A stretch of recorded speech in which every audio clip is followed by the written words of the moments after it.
Yeah, that show never took off, but it's very, there. very risque there. I feel like we're gonna drop some serious knowledge on people in a very uncouth way. Let me make sure the chat works before we. Yeah, you are live on Facebook. My phone just popped up. Yeah, but I want to make sure the it chat comes up. Let me make sure the chat comes up. All right, here we go. It is on public, and hello, and hello. Yeah, we're live. We're live, and there's the hello. Yeah, okay, it's working.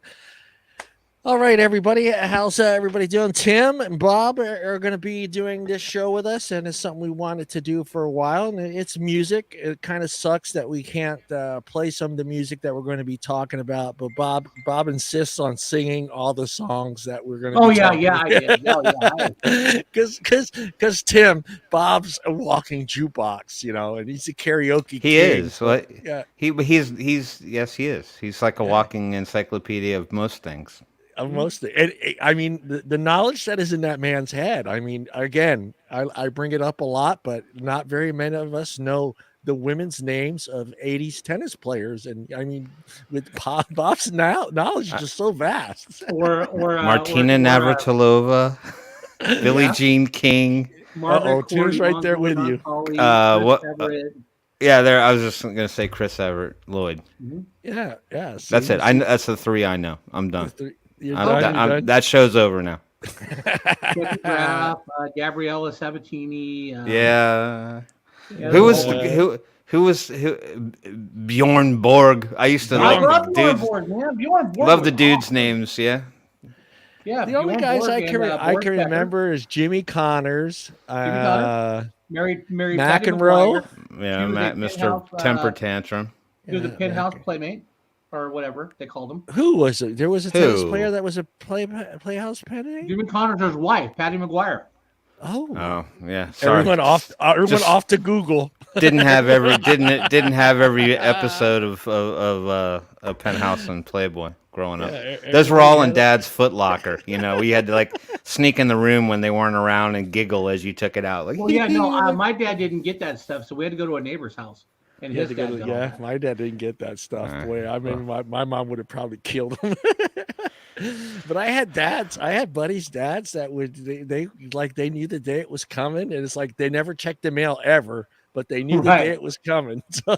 I just never understood it. Like years later, after it kind of settled in that's what we did as kids, like sneaking in and like finding Dad's like penthouses and Playboys and stuff. I know this has nothing to do with music, but hindsight's always 20/20. And I would look back and I'd be like, why did my dad need those? Like, why did Dad? He's married. He's got my mom. You know what I mean? Like, he doesn't need Barbie Benton. Hey. No,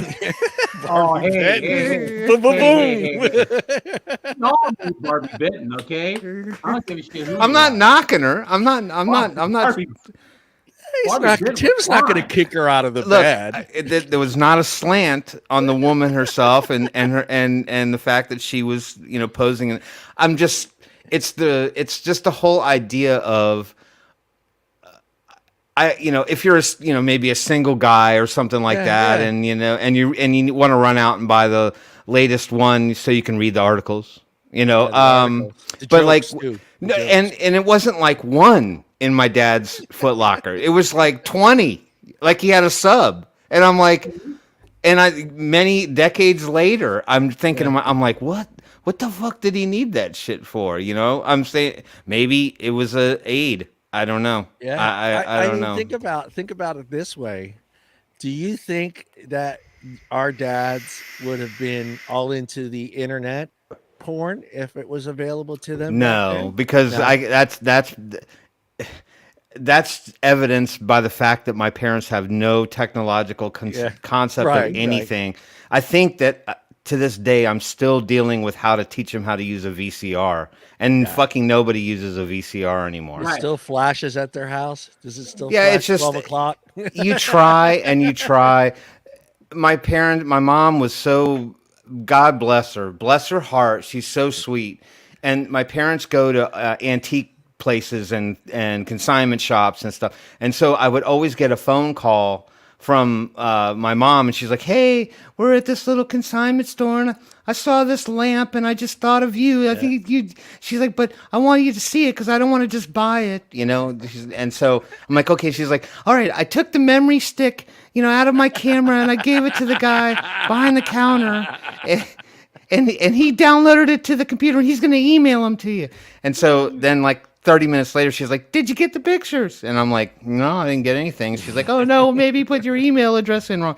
So we finally bought my parents a real cell phone because we're like, "Mom, all you got to do on this is take a picture and text it. You're done. It's easy. It's real time. I'm right there." They can't figure that shit out. They can't figure that shit out. So, no, I don't think my dad would be locked up on Pornhub every evening. No. I like Russ. Really? Oh. Anyway. Hey, how come your cousin didn't get a phone call on that concert? Ken. Yeah, that is Andre's son. That's Mr. Sala, the legend. The legend. When I saw Sala. Yeah. Yeah, I don't know. I remember Uncle Bill. I don't know if you remember Bill Roberts. He had 50 years of Playboys in a chest that he gave to my brother Pino. And I was like, dude, what are you going to do with all those things, man? Oh, I got things I'm going to do with them. I'm like, I don't want to know. Just end it right there. Let's jump in. Let's see. Where am I going to go with first? Which one am I going to go with? Let's do this one because I think it'd be kind of fun. Who wants to go first on that one? I'll let Bob go first. Bob, what song or band changed your life?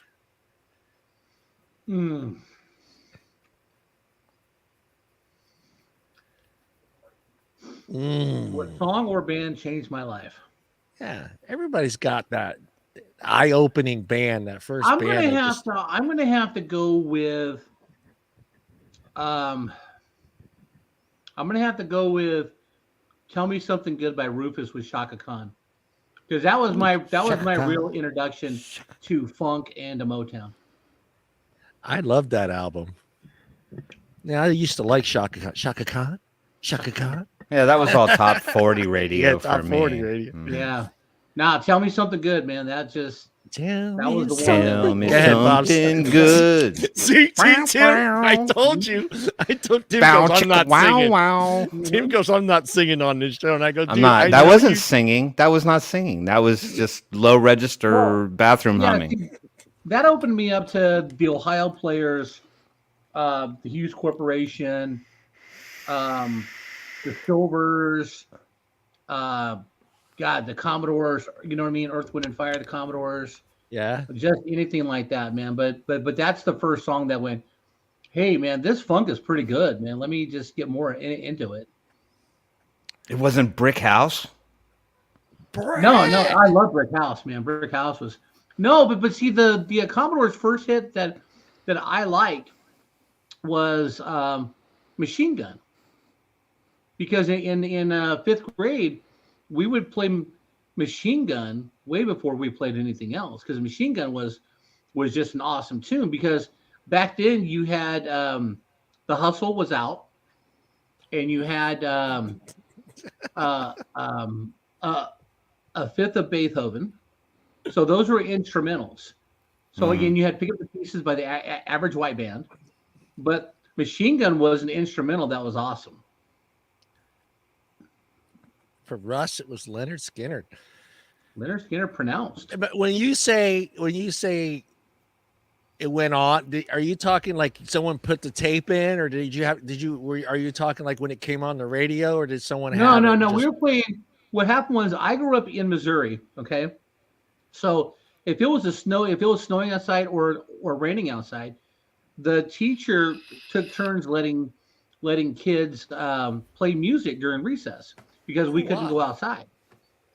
So, and being I lived on a military base, half the kids were black, half the kids were white. Yeah. So all the black kids were like, they were bringing the Temptations, they were bringing, the Commodores, they were bringing the Ohio Players. So when it was my turn to bring music, man, I was listening to a little bit of Foghat and Kansas and Boston, things like that, because a neighbor kid did. I was more of a top 40 guy, but No, man, I would borrow the Black Kids music and play it when it was my turn. Nice. How about you, Timmy? What Man, opened I your could eyes? think of so many. I could think of so many. I mean, I could go back to like when I first sort of had my epiphany with rock, metal, hard rock, whatever you want to call it. I mean, as a kid, I think I listened to all the mainstream shit that everybody listened to growing up, but I never really had an affinity for one particular thing in that time frame. You know, even though, you know, I can think of, you know, a million different bands that I listened to, but I have to fast forward, right? So I have to say, okay, well, now I'm into rock, I'm into metal, you know, I'm buying stuff in that lane. I think for me, the eye-opening, life-changing band for me, like the one thing that I was like head fucking exploded was when Queensryche came out. And I remember listening to this this shitty, well, it wasn't a shitty radio show, but I mean, it was on at like the most gosh darn hour of the night. Yeah. It was called Metal Shop. And I don't remember who the DJ was. I just remember the beginning of the show it sounded like a table saw blade. That was the representation. It was like this winding up table saw blade, and it was like, and the guy went metal shop, you know, and they would play like all the new kind of cutting edge rock and metal, besides some of the stuff that I already knew. And Queensryche dropped, and they played this song called Queen of the Reich, and it was just like, what in the hell is this? This takes metal to a whole other level, you know? Because I mean, I was flirting with Priest and Ozzy and Iron Maiden and Dio and like all the big names, you know. I mean, you listen to what you know was you know important at that time, but you know, then you get into all this, and they were so nuancy because they were more on the they became more progressive later on, if you want to call it progressive rock, progressive metal, whatever.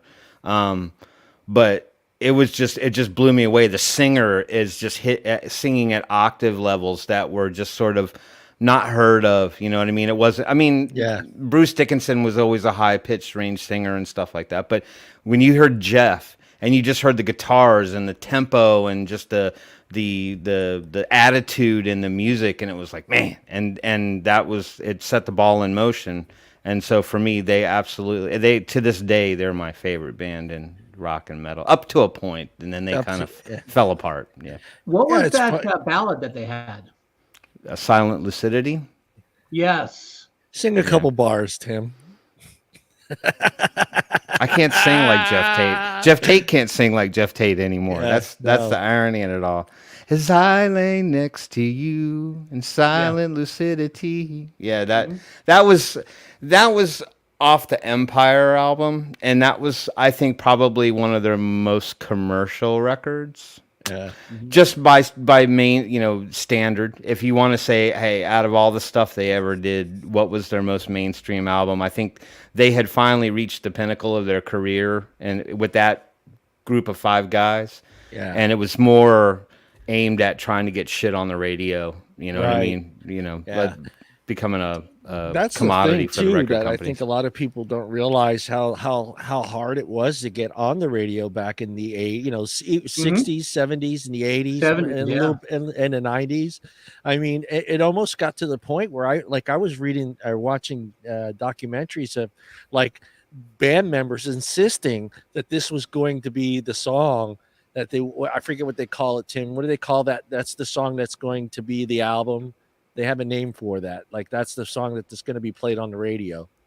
Like off of albums. Like that's going to be I can't remember the name of it, but they have a specific word for that.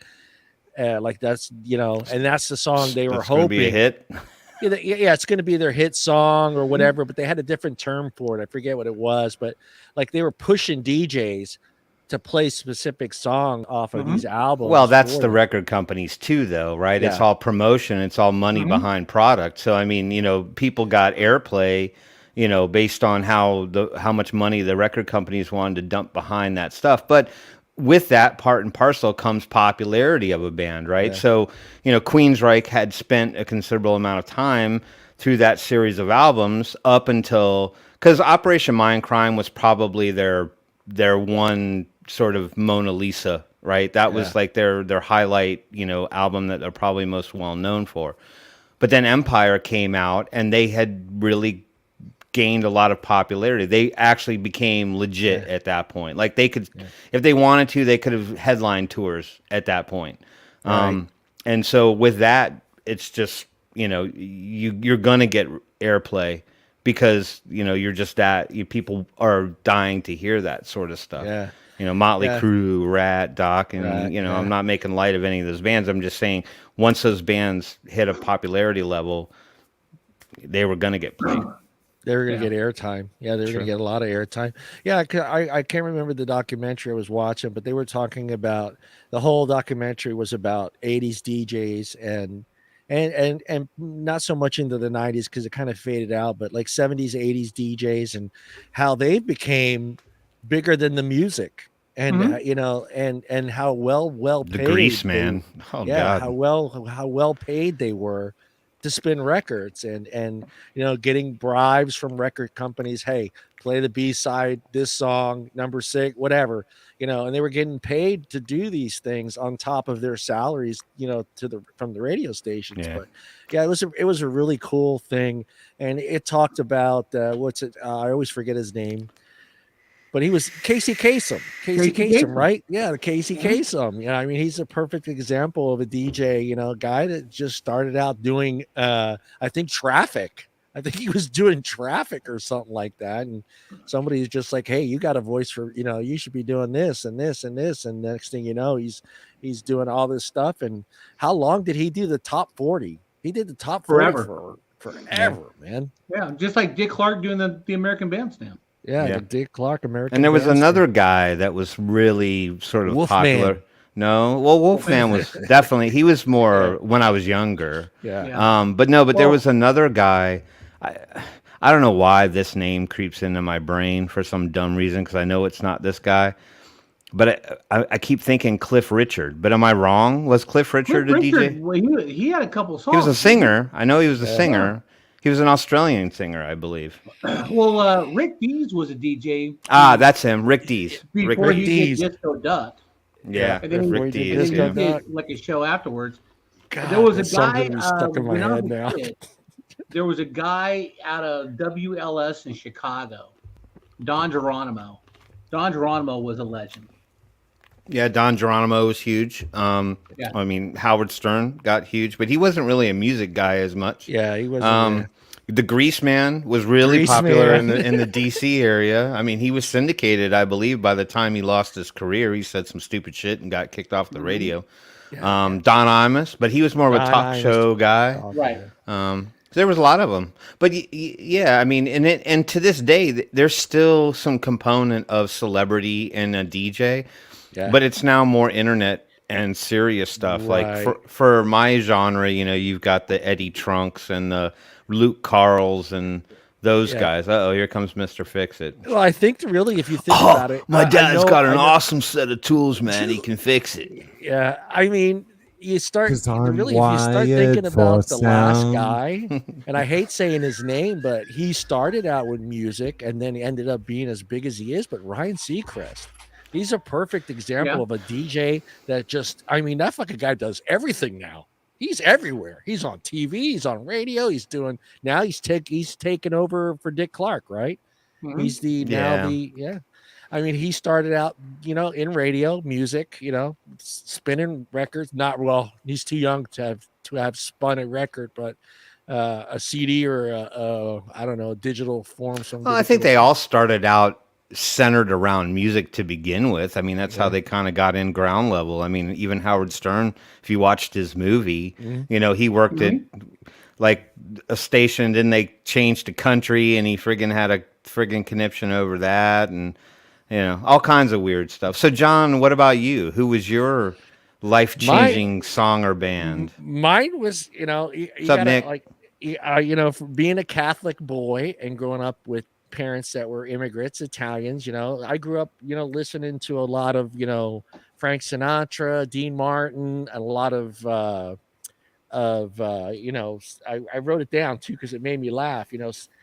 Uh, Italian music, and then growing up with the TV, Sonny and Cher, Lawrence Welk Show, all this stuff. But for me, I had to really think because I couldn't remember the name of the album, but it was the Kiss album, Unmasked. That blew me away. That one, really? Yeah. Out of all because of that them. was my introduction to rock and roll. It was just like for me, dude, we're talking. You got to remember my age, Paul. I'm the same age as you, bro. Yeah, but that's the album I saw for the first time.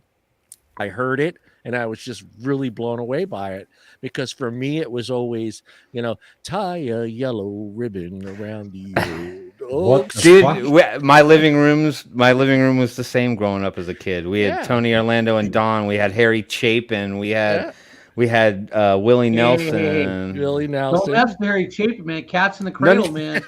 But on that same record, though, Bob, on that same record, he had some really dark fucking songs too, though, like the song "The Rock." The rock is gonna fall on us, that and dirt gets under the fingernails and the bastard and like all that stuff. Like there was just. He was a pretty dark fellow. Cats in the Cradle is a sad song when you really get down to it. I mean, that's a really sad song. But it's about life, though, man. The Mills Brothers. Oh my God, my dad had the Gatlin Brothers too, Nick. The Gatlin Brothers. That's scary. That's scary. Everybody say hi to Nick. Man. When I was a kid growing up, it was Hank Williams Sr. and Charlie Pride and Johnny Cash. Waylon Jennings. Waylon Jennings. Everybody say hi to Nick. And Nick, you lived in New York. So, I mean, out there, the DJs were like gods, I mean, if you were a successful DJ in New York City, I mean, you made some money, So can you remember? Yeah. Can you remember a name of a specific DJ that you remember listening to? Frank and Dino, yeah. Yeah, Frank and Dino, yeah. Yeah, same fan. I'm sure you grew up the same way. Yeah, I mean, that album to me, it was just like, I don't remember hearing, blazing guitars. It was, everything that I listened to back then. That had Shandy on it. Yeah, it was nice and strummed, The drummer wasn't fucking going crazy, it was just like, not for me, it was I mean, my introduction to Kiss obviously was the first record with Firehouse and Black Diamond and all that stuff. So Rob Bass. My introduction to Kiss was Love Gun in '77. Yeah. And still to this day, there's 2 tracks off that album. One would have to be Plastercaster and Love Gun. DJ Chazzy Chaz. Oh yeah. So cutting edge there, Nick. So Paul, what's yours then? What was your life-changing song or band? What turned you into a bad boy? It was Kiss, 100%. It was Love Gun, the album Love Gun. Plastercaster was Gun. Yeah. I remember in elementary school, it was in 5th grade, and there was this, I can't remember the girl's name, and I don't even know how we all ended up there, but it was like during like little recesses or breaks, and we would go and we would sit under this fucking table, and she had a little cassette player or whatever, and she would play Beth over and over and over again. And she would cry. She would sit and cry. Her name could have been Beth. Her name could have been Beth. It could have been Beth. Oh, 2 Live Crew, yeah. Speaking of that song, I just watched the other day a documentary about the naming and who wrote the lyrics and the fight over that song between the band and the producer and a couple other people that supposedly were the true writers of that song, and it's just hilarious. And Laura brings up Nirvana, and Nirvana to me, now I'm not a big music crazy nut like Tim and the rest of these guys, but Nirvana's early 90s for me, I was at that stage in my life where it was work. I have a family, I have kids, I have to work 80 hours a week. But for me, Nirvana reminded me, and I'm not from that generation, but watching movies and shows and TV stuff about the Beatles and how people went crazy for the Beatles. I felt like that's what was happening with Nirvana. I felt, because I saw my cousin transform, all of a sudden going from this good little Catholic schoolgirl to, you know, black and the flannels. And I was like, what the hell's going on in Modesto? Because I'm looking around, everybody's wearing flannel, everybody is freaking baggy pants, you know, everybody's letting their hair be nappy and gross. I was just like, did you guys get a sense of that was could have happened with Nirvana? No, not you want. Here's my take on it, right? Because if anything, I should be the most angry motherfucker in the group right now, right? Well, Paul too, right? But I mean, I was full steam ahead, 80s, 90s hair rock, if that's what you want to call it. I mean, it captured a lot of different subgenre styles. That said, but I succinctly remember Nirvana not being the one that just flipped the switch. For me, it was bands like Jane's Addiction and Mother Love Bone and some of this other shit that started to creep in, and your friends would be like, bro, man, you gotta fucking check out Jane's Addiction and shit. Yeah, they hang out and they kiss each other and they slam eels down on fucking tables. They're crazy, you know. And you're like, what? You know, I'm just still trying to, you know, kind of consume the whole idea that the 80s, 90s rock sound had started to get funk, you know, and you were getting bands like King of the Hill and all this other stuff that was creeping in. People were going more to a funk angle, Extreme and all this other shit. And then all of a sudden, who's this Jane's Addiction thing? And then the day came, and I sat down in front of MTV and I turned it on. And It Smells Like Teen Spirit came on. Yeah. And it was such a mishmash in the 90s rock genre. And that came on, and I was like, what the fuck is this? And then the song kind of kicked in, and I'm like, okay, this is sort of like post neo punk. It's got some underground vibe to it, you know what I mean? And it seemed kind of raw. And I'm not going to tell you that I hated it. But I was like, I remember specifically seeing the kick drum in the video, and it had in like masking tape, it had the name Chaka spelled out on the kick drum. And I'm like, Chaka? I'm like, why does that seem familiar to me? And then I'm looking, and you can never, if you ever watch the video, you never see Dave Grohl's face in that video. His head's down literally the whole entire time with his hair just kind of bouncing in his face. And then I did some research, best that you could at that time, and shit, if it wasn't Dave Grohl on the drum set.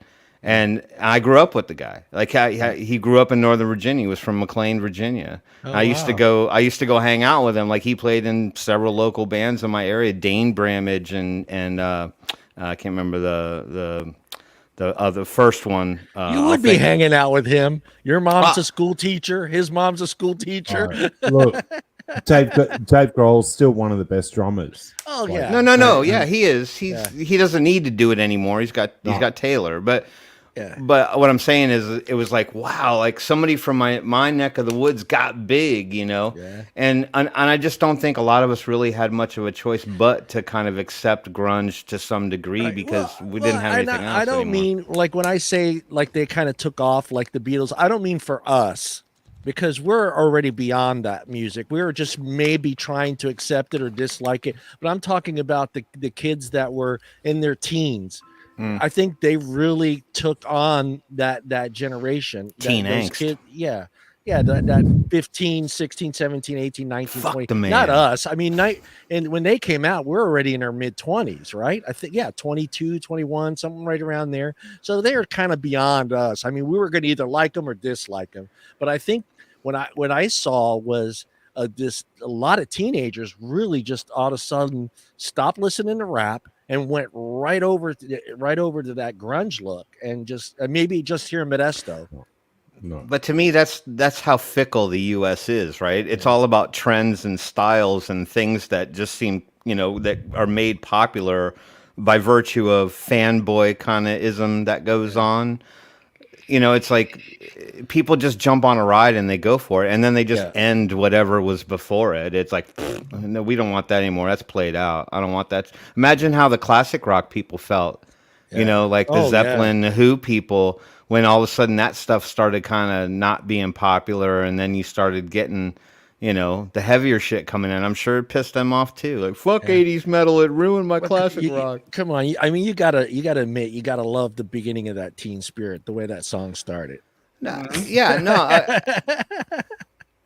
I had the album. I bought the fucking album. All right, I own the album. I listened to it. I was like, okay, yeah, but I just didn't go all full emo fucking. I'm not that fucking depressed. My life was not that bad. You know what I mean? Like I'll be okay. It's some cool songs though.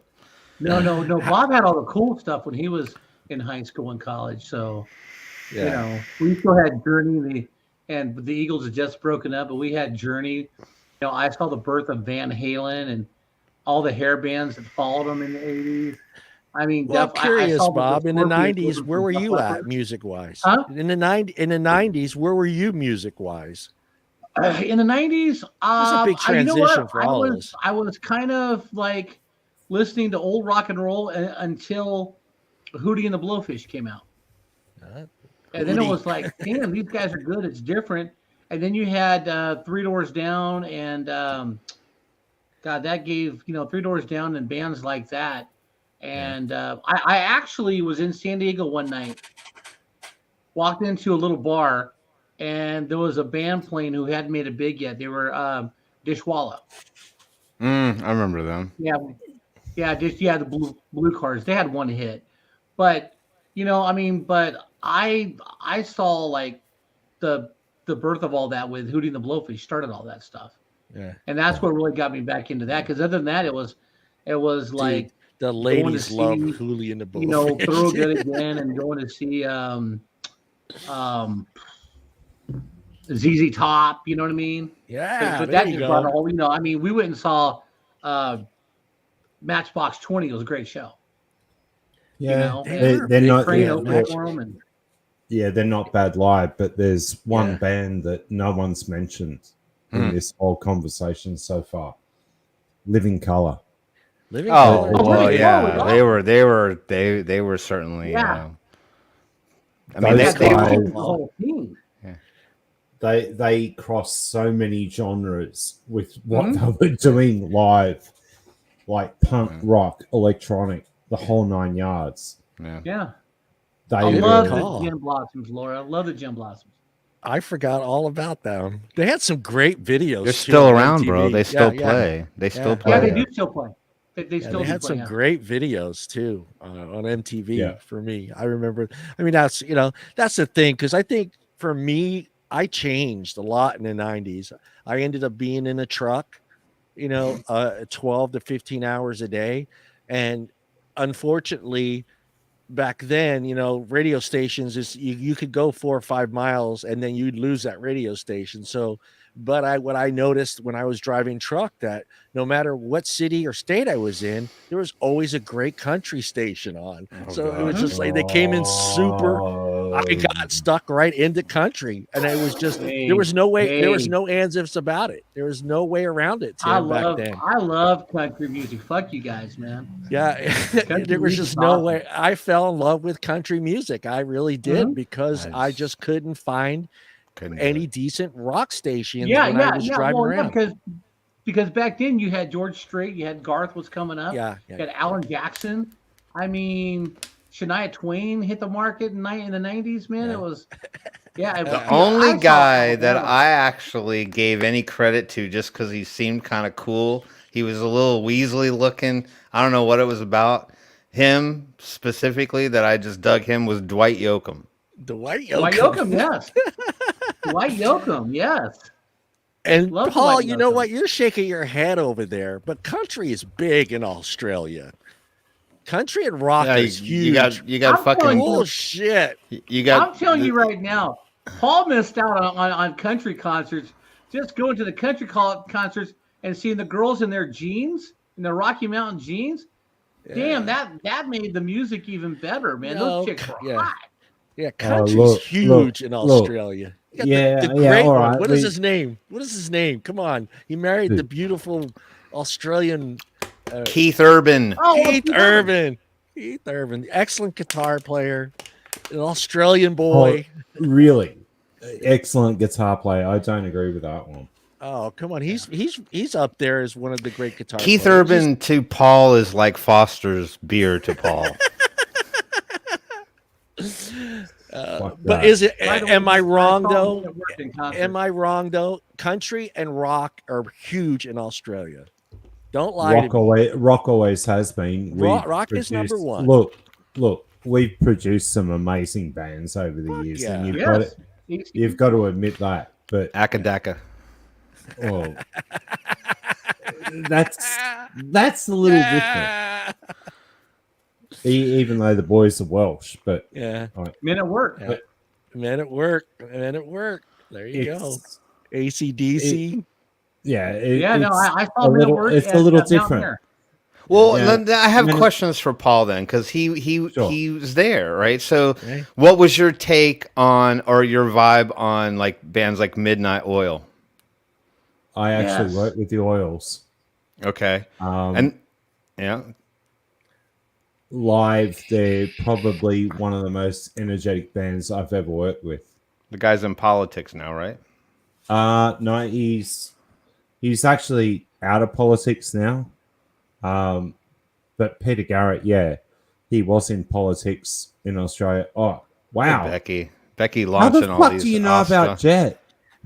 Becky just going in there deep. Everybody knows about Jet. Everybody right, Jet. Well, all right. Well, hey, I worked with Air them Supply from Australia. Yes. I've worked with Jet. Nick Cave, he's an absolute Fruit Loop, right? Yeah. I've worked with the guys that did the Joker. I still can't remember their names to this day, but I've worked with a number of Australian bands, like when I used to do audio, and then I got into electronic music in the late 80s, early 90s. That's when it all changed. But going to pubs, like actually going to a small pub or like a licensed venue in the 80s and going in and seeing AC/DC or the Angels live, like right in front of your face, like 10 feet away. Midnight Oil, I got to see them first in a pub where there was like 200 people. That was wild. Yeah. I got to see the Angels in the same space. I got to see Chrissy Amphlett, like back then when she was still alive. It was completely different here because you didn't have to go to a big venue to see these bands. Yeah. You got to see them in very small venues. You got to see them up close and personal. You got to meet the bands. You hung out and had a beer with them. That was it. Yeah. But Divinals. Divinals. Oh, that's creepy. Australian band. Yeah. I mean, that's the thing too. I mean, I lived in Modesto, so we had bands that came through or came into any of these clubs, you want to call them. Really, we only had Fat Cats, right? Pretty much Fat Cats was about it. No, you're a youngster. Yeah, I'm younger. Back when I was in high school, we had the Pavilion. The Greg Kim band played the Pavilion a lot, and Turlock had this place called the Club, and you would see groups like Dawkin. Oh, give me some other bands in that genre. Rat played Turlock. I know another one.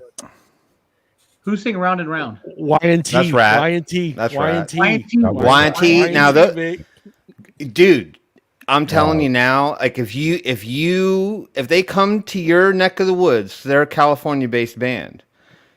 Go see them. Go see Dave Manichetti. I think is in his 60s now. He's like almost getting ready to breach 70. That guy sounds awesome. And they're amazing. They're just John Nyman in support on guitar. Just a really fantastic, great group of guys, but sound amazing. And you're going and seeing like a legit rock band, like a real classy rock band. The first time awesome. I saw them, Bob, was at Manteca Water Slides, Y&T. Go do the water slides all day and then head on over to the concert. I saw Great White at the Easy Street Saloon. Great White. There you go, Great White. I saw Sponge. I saw Sponge at the Easy Street Saloon. Bon Scott, sorry, but yeah, Bon Scott, fucking amazing vocalist. Him and the two guys I've seen live, I saw Bon Scott back in the day, and I've seen Bruce Dickinson live. And I'll put them on the same podium together and they could rock out. There's no two ways on that one. I'm sorry, but no. Bruce Air Raid Siren Dickinson, head of Maiden. Oh. But that's a good thing you're talking about there, because Tim's like, he sees it because he helps those guys set up. I mean, it's really important that you have a really good engineer when it comes to setting up for a live performance. Yeah, doing front of house is, and actually helping design the rigs when they went on tour. That was different. When I worked for Mayer and I was designing rigs, especially when we went from floor stack to like flying rigs and doing that type of stuff, that was completely different. And biggest band I've ever worked with when I was with Mayo was still to this day Metallica in the early days. And they've always their drummer, their drummer, he was pissed off because we had almost 15 tons of subs hanging over his head, like in Italy. And I don't remember the date of that one, but yeah, he was really pissed off that it was going to fall on him. And we just looked at him and went, fuck you. You got to sit there. We know what we're doing. You know what you're doing. Fuck off. Yeah. That's how it works. Yeah. You gave him the Australian fuck off. I told him, fuck off. It's going to work. I was working with some of the big heavyweights back in the day. Yeah, too. Nick was saying goodbye. Yeah, I mean, that I think a lot of times too, that's where some bands just really, I don't know, did they go cheap on those things with the sound guy, the engine? They did do sound checks or something like that? No, they did.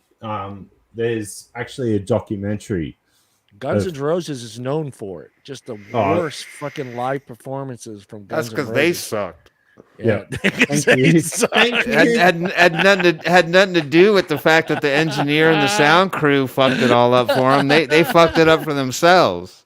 Like, what do you expect when you half of them are, when the majority are drunk or fucking high on heroin or some bullshit when they're playing? Oh yeah, no. They every time I think it was one time I saw them that they actually sounded good. But every time after that, they were it was horrible. The last show I saw was A Day on the Green, and they got booed off the stage. They got booed off the fucking stage. Yeah. And, they were a train wreck for a lot of years. They were they're clean. They're clean now. I mean, Axl's not a mess. Duff is off the heroin. He cleaned his life up. To me, now I don't know. This seems like the most ironic statement ever. But Slash was interviewed in a magazine or something at one point, and they were talking to him about his addictions and stuff like that. And Slash claimed himself to be a responsible heroin user. A responsible heroin user. Like, what the fuck does that exactly mean? Like, do you wash the needle?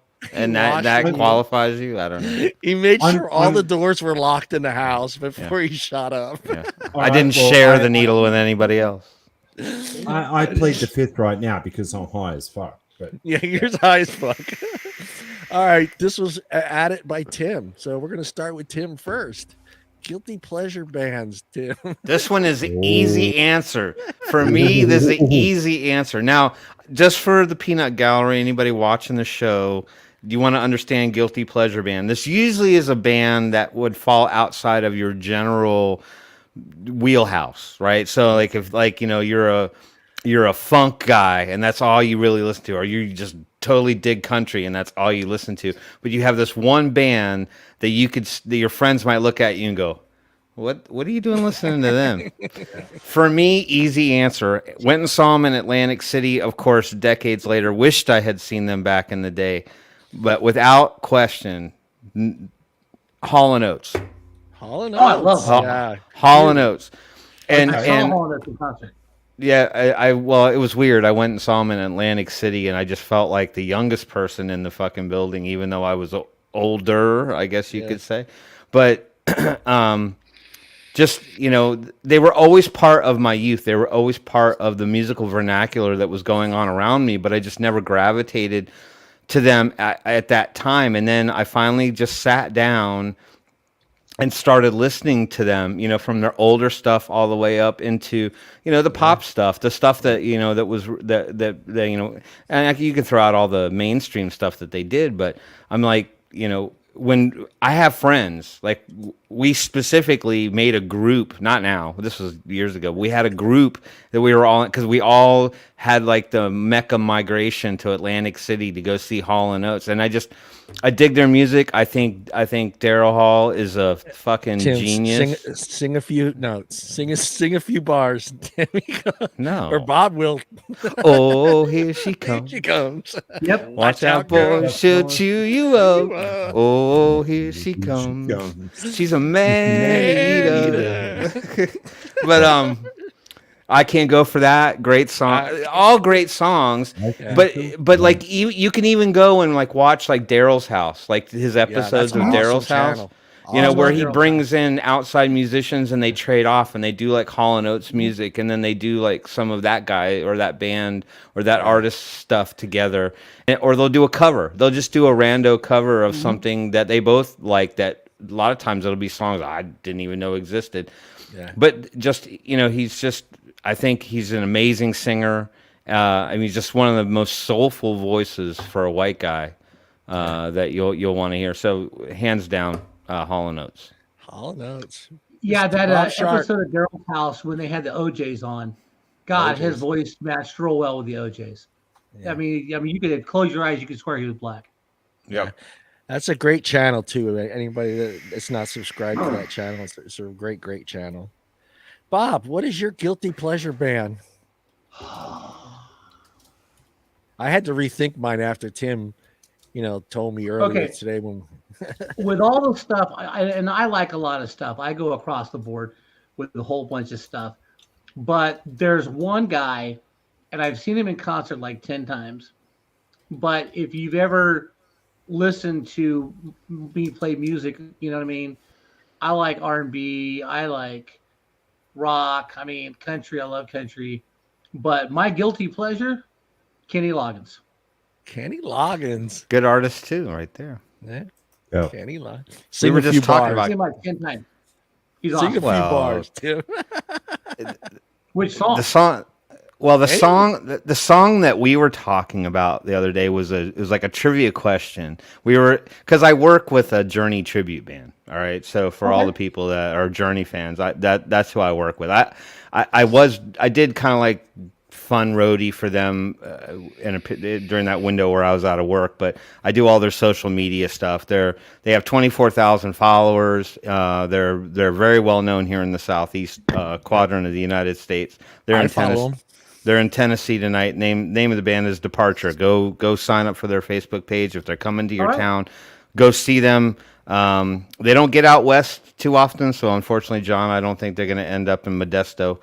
But sucks. They'll go. They'll go. They just got to have a reason to make money along the way. Pretty much, got to make it worth their while. But we were talking about it was Steve Perry's birth. There they are. That's them.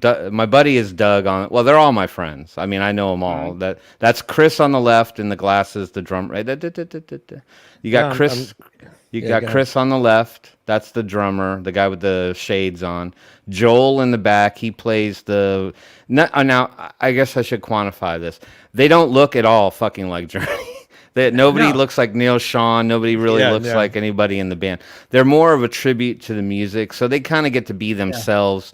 But like Joel does keyboards. He's in the back. He assumes the role of Greg Rowley, so he does like all the very popular stuff that Greg sang with the band during that time. Brian in front, he's a singer. He's your Steve Perry. He looks like Steve Perry. He is an amazing singer. That kid right there, he used to sing in like alternative death metal bands and shit, and now here he is singing Steve Perry. And they're all 100% real. They don't track anything. You don't get any backing tracks. You got Jason, the guy with that guy. That's Jason. He's the guitar player. He's your Neil Sean alike, I guess. But he's just an amazing, schooled guitarist. I mean, very specific. He sounds like Neil Sean. And then Doug, who plays bass, he would be Ross Valerie. I like Tim and Doug. Doug. Yeah, no, Journey was huge when I was in high school. Yeah, hell yeah. Well, they do all the 70s, 80s shit. I graduated in 1981, man. Oh man, there you go. So you got the heyday. But Journey, man. But the story that we were talking about, Kenny Loggins does play into this. Is we were sitting there at the table talking about, it was Steve Perry's birthday, and we were talking about how he was sort of unceremoniously kind of left, and they can't quite make amends, and this, that, and the other thing. And I said, yeah, but does anybody remember the song that Steve Perry did with Kenny Loggins? Does anybody remember that song? Bob will know. Bob knows. Go, Bob. Don't fight it, right? They're right. Yep. Bingo. And like nobody in my friend pool was aware of that. I'm like, yeah. And so I put it on YouTube, and I'm like, I never heard that song. I'm like, it was all over the fucking radio. Yeah. Paul, your guilty pleasure. When they did We Are the World, they were standing right next to each other. That's true. That's very true. Yeah. The vast knowledge there. Paul, what is your guilty pleasure band? Hate to say this, they're like a one-hit wonder, believe it or not. It was a band from 78, 79 called The Promises. And yeah. Did they ever make it this way, or? Originally, they started out in Germany. They ended up in Canada. And the big hit that they had was Baby It's You. It's You. The reason behind it is because of the lead singer. Her hooties were bigger than her voice. Put it that way. That's why Paul was sold. Yeah, I was sold straight out of the box. That's why he bought the album. All right, I got to look this one up because I never heard of this fucking band. Never heard of this band. Yeah, The Promises, Baby It's You. They actually have an official video. Oh shit! Yeah. And they get the little blue check. The really funny part was the official video was pulled from the Australian Rage program, which is equivalent to like MTV. That's the funniest part about it. Oh wow! All right, hold on. But you'll have to understand, like, Tim's her vocals. Oh, I know this song. Yeah, I know this song. Her vocals are huge. Yeah. You're here with me. I'll have to go check them out. Oh. Now, after Tim kind of explained to me what guilty pleasure bands were, because I was staying in my genre in the 80s. Wait. Somebody nowadays does this song. Somebody does this song now. Oh, what? Who? Yeah, somebody covered this song. Who does it now? Wow, that's making money. That'd be really interesting to find out. $10 doing it's a hip now. hop band. I hope it's not a hip hop band. Oh fuck no! Now somebody does it now, or at least it was more recent. Wow. That's a really obscure track.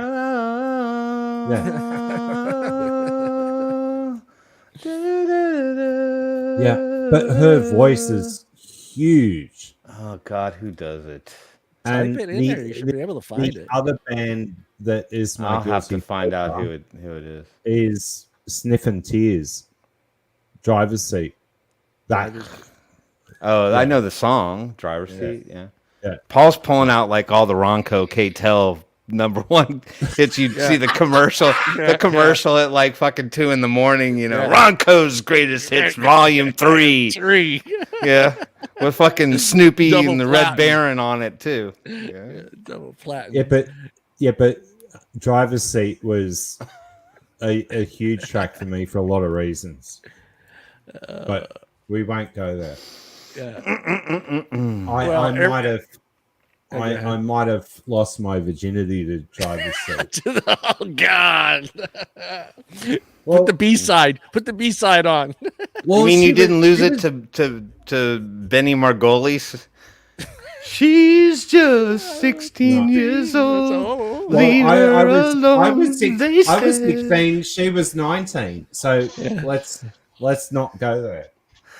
And she was a farmer's daughter, so she knew how to ride a Bronco. I removed that comment. That's a porn site.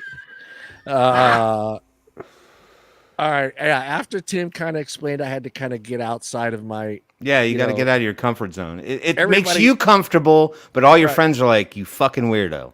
Everybody knows who that is. It's Taylor Swift. Yeah, okay. My guilty pleasure. That is your guilty pleasure.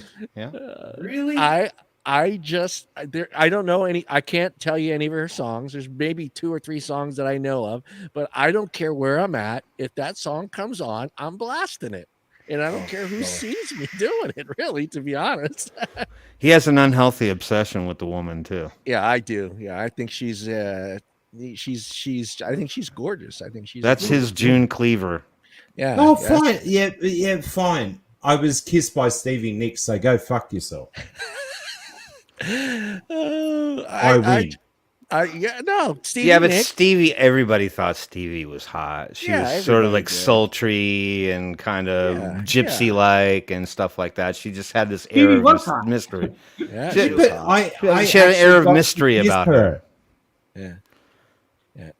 So Taylor Swift is my guilty pleasure. Okay, and that's cool. That's what I'm saying. Like, this is exactly what I was trying to get at. It's like it's something that you like listening to that your friends would just be like, "Wow, really? Taylor Swift? Like, come on, bro." She's like, son of a bitch. She's got pizza.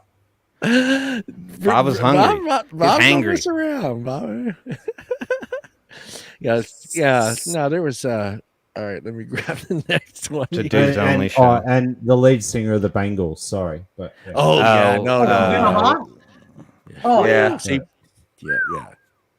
And I'd walk like an Egyptian for her. I'll be the Egyptian for her so she can play in my cast. All right, since you brought her up, you got to sing a couple bars of her song. The boss like. What? You can do the walks like an Egyptian one. Oh. Helicopter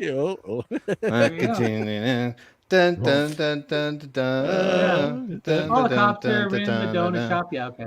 Yeah. Say way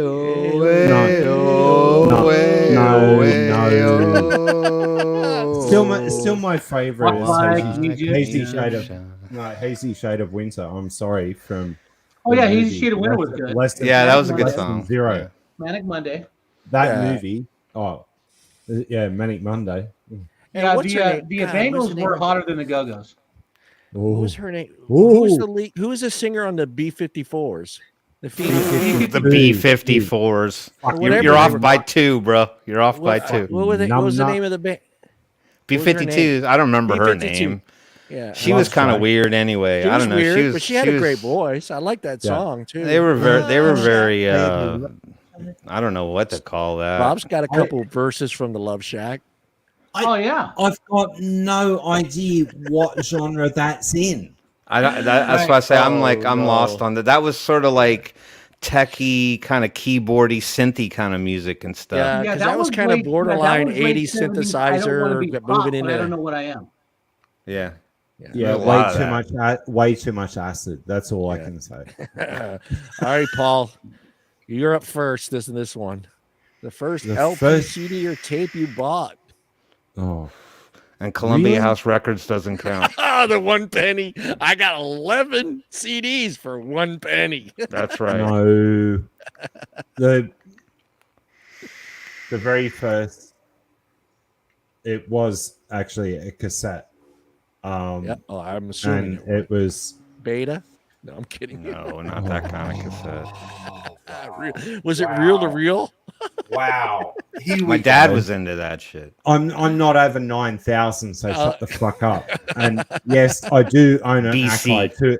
I do own an Akai 2-inch. So go fuck yourself. The very first album I bought was this Kiss self-titled album in diamonds. And I've got it both on vinyl and on original cassette. Yes. Yeah. Nice. At the firehouse. Great album right there. I got that one on Columbia House. Columbia House. It was one of my 11 CDs that I got for a penny. Did. I'm still paying for that Columbia House. Yep. Mr. Sharp. That had Strutter on it. That album had Strutter on it. Strutter's that's such a cool track. Black Diamond. Boom. Tim swore he would not sing during this show. I can't play bass. I fake it really well. Anyway. See, look. Turn it into a Kiss hour. Oh, hell yeah. Bring it on. There it is, right behind you. Yeah, it is right there. No, that wasn't it. He probably does have it in there. It's probably one of those. He did. Yeah. He just had Kiss. Yeah. He went around the horn. Yeah. Self-titled album. That was the fucking Cure. That was a Cure. There's Van Halen. Yeah. Oh, yeah. And Ozzy back there. I bet a lot of Ozzy Osbourne as well. Mr. Sharp. Like early that Halen. first? Yeah. What was that first 8-track cassette that you bought? Okay. I can remember my first 45. Oh, there you go. Ooh. You're going to laugh. Ray Stevens, The Streak. Oh, what a great song. Bars. You got to sing some bars. Streak. I don't remember how it went, but I remember the song. Holy shit. Yeah. Your action news reporter, we're here at the supermarket. Pardon me, sir. Did you see what happened? Yeah, I did. I was sitting over the pole beans. Here he come, run through the fruits and vegetables. Naked to jail. I pulled my like, apple, don't look, apple. Too late. She'd already been in the sense. Yes. Here it comes. Look at that. There you go. Oh, yeah. Look at that. Do. Hey, he ain't wearing no clothes. I thought he was going to say his, because I remember 2 45s that I had that I didn't buy them. But I had C.W. McCall Convoy. Convoy. Yeah. And I had Carl Douglas Kung Fu Fighting. Kung Fu Fighting. Wow. Yeah. I had that 45. Carl, Kung Fu Fighting was awesome, man. Yeah, don't you? Everybody, dude, we ran out and got little fucking handbooks on all the fucking CB call fucking things like a bear in the air and ballerina and all those fucking all those names of things that truckers would fucking talk about when they talked in their code. Yeah. Yeah, that's cool as fuck, actually. Yeah, it was kind of fun. It was like interactive. It was like, what is this fucking convoy bullshit you're talking about? That's what you should be now, the rubber ducky, like the rubber ducky.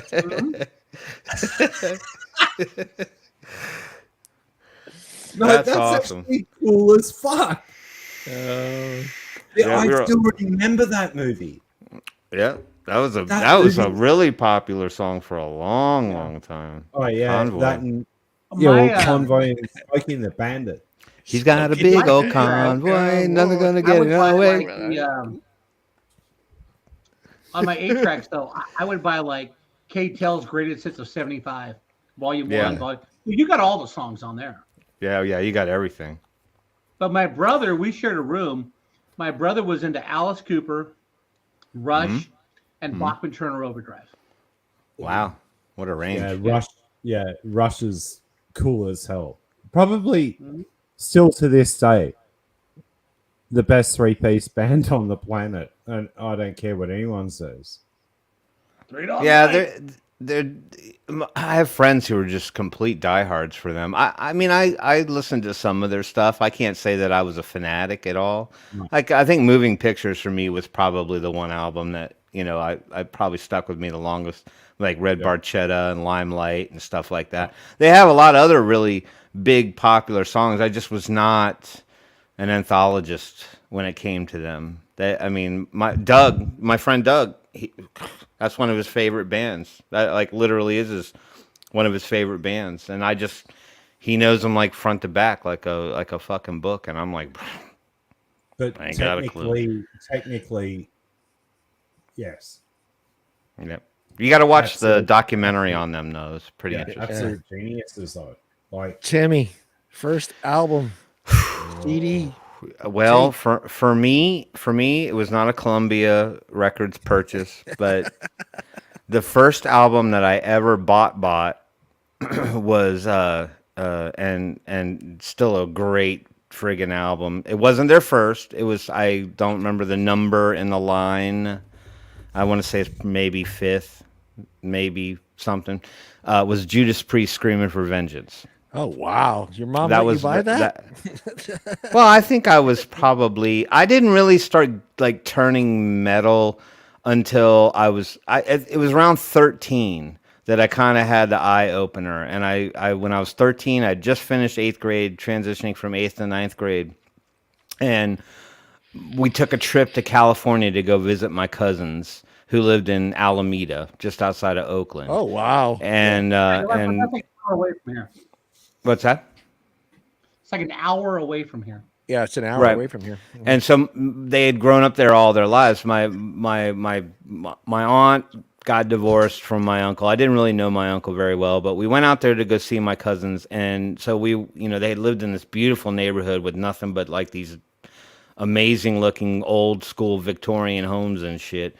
And so we went walking around the neighborhood and ran into a couple of the neighborhood kids. They were friends with Steve and Greg Prado. I remember these guys. They had to stick in my memory to this day because they were the ones that really kind of switched me on to like legit like getting into metal and stuff. And they turned me on to Ozzy Osbourne. And they were like, "Oh, you don't know who Ozzy is?" And they switched me on to Blizzard of Oz and Diary of a Madman. And they were telling me stories about it. That was the time right after Randy had passed, right after Randy was in the plane accident. And Ozzy was getting ready to go out on tour. And they hired this guy by the name of Brad Gillis, who lived in that neighborhood. Brad now everybody knows who Brad is, plays in the band Night Ranger. He's been in that band since day one. And Brad went out and did the I can't remember the tour that he did with Ozzy, but I went home and I started listening, looking into more rock and stuff, and it was Judas Priest, and so I bought. I think we went to fucking this record store down on Broad Street and Lee Highway in North Arlington, and I bought that. I liked the bird, the phoenix on the front, and I bought that record, and it might have been because I heard a radio song. Like "You Got Another Thing Coming" was probably the most popular song on that album. They didn't have very many songs on any of their albums that was actually radio playable. Well, yeah, I mean that was probably well. There was two songs off that album that got that were radio friendly and got airplay, and were certainly the ones that stuck out. But I think I might have bought that album because of the song "Break These Chains" or "Chains." I think is. Take these chains off, take them off of my heart. Ba-na-na. And it was just like, whoa, this is cool. So that was my first record. And I bought that, and then not long after that, I picked up both Diary of a Madman and Blizzard of Oz. And then I think for me, the rest was pretty much history. And that was it. Yeah. Rocker for life, man. Threw you in. Metalhead. Yep. I don't know how to explain it when you have those epiphanies, like when you find your music. It's what drives you, what gets your blood pumping, what makes you feel things and just connect with the music visually and emotionally and all that stuff. And that was for me. Maybe that was my teen angst. Maybe that's what I was trying to get rid of. You know, of course, trying to get outside that box. Breaking the law. Wine is fine, but whiskey is quick. I was debating suicide, clearly, but anyway, No, you know, yeah, maybe that was my emo year. Those are my emo years. Yeah. No comment. What's yours? Mine, it's funny because it was like I really wasn't into buying stuff, the records or tapes. I just listened to stuff on the radio, but for some reason, this tape got me, and it was it was Heartbeat City by the Cars. You might think Magic Drive, Hello Again, all those songs just, I don't know what it was, but I just pushed me to go. Yeah, go ahead. No, okay. I know why John got into the Cars, because he fucking watched Fast Times at Ridgemont High and he saw Phoebe Cates coming out of the swimming pool with moving in stereo. That could have been it. That could have been it. And John's like, I'm a Cars fan now. Yeah, I'm a Cars fan. No, I really didn't. I didn't pursue that band after that. That buying that. I mean, I loved that CD. I mean, it was a tape. I love that tape. I love those songs that were on there. And you got to remember that almost all those songs were a video on MTV. Yeah. They played the shit out of the Cars. Yeah. I mean, and I think maybe it had a lot to do with that too, though. It was played so much on MTV, especially Magic. That I think I seen that video one time, played like 5 times in one day on MTV. and I think, you know what, it was kind of cool about the Cars too, because because I think everybody always identified with Rick Ocasek as sort of being like the figurehead in that band, just because he was just so strangely recognizable. This tall, lanky guy with a big Adam's apple and a weird mullet and all this stuff, but like, it really highlighted the talent with Benjamin Orr. You know, like a lot of people didn't really look at him as being, he was kind of like this weird sort of glassy sort of mannequin looking guy that behind the keyboard, but he could sing really good and he wrote really good songs. Wrote really good songs. Yeah. Let me switch it up here. Let me take that one off. Hide. Let's turn it up a little bit here, because I think this one's going to be fun. And it starts with you first, Tim. Now, come on now. I remember this. You remember it like it was yesterday. I remember this. Oh my God! I don't want to say I remember it like yesterday, but it was such a. Are you going to tell us one from each junior high and one from high school? If you No. I'm just going to talk about one specifically, and I want to. Okay. I can't. I want to say it was junior high. I don't think it was high school. It was. I definitely had to have been. Well, was it? Yeah, because I remember walking home from Williamsburg Middle School.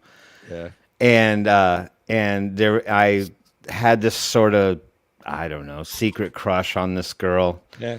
I can't remember her last name. Her first name was Sarah. I remember that. And this was back in the day when, we were passing notes. It was and hard. Stuff. Yeah. And, yeah. And of course, it was the check this box era, Do you want to go out with me? Check this box. Yes or no kind of stuff. And so the long and short of it was I had this crush on Sarah, and I got up the nerve to pass Sarah a note.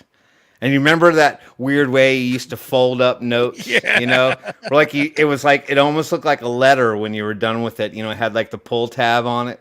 And I sent her this, I'm sure it was a nice letter. And I sent her this letter about, hey, would you want it? And I can't remember what dance it was. It wasn't Sadie Hawkins, because that's when the girls are supposed to ask out the boys. But it was some functional dance that we were having. Not anything big, but it was a big deal. And so we went to this dance, and we were, I guess on a date for what it was worth. It was your first go out with somebody. And it was like the classic image of like the girls standing on like one side of the place and the guys on the other side, because like we didn't know what to do with a girlfriend. Slow motion walk. We didn't know. We were fucking scared out of our friggin' gourds. We were like, what am I supposed to do? Because you heard about everybody kissing and doing all this stuff.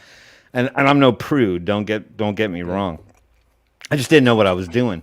And so it got to this point in the night, and I was so terrified that someone was going to dedicate a song to us to get up there and dance. And they had a disco ball in there and fucking everything. It was kind of weird.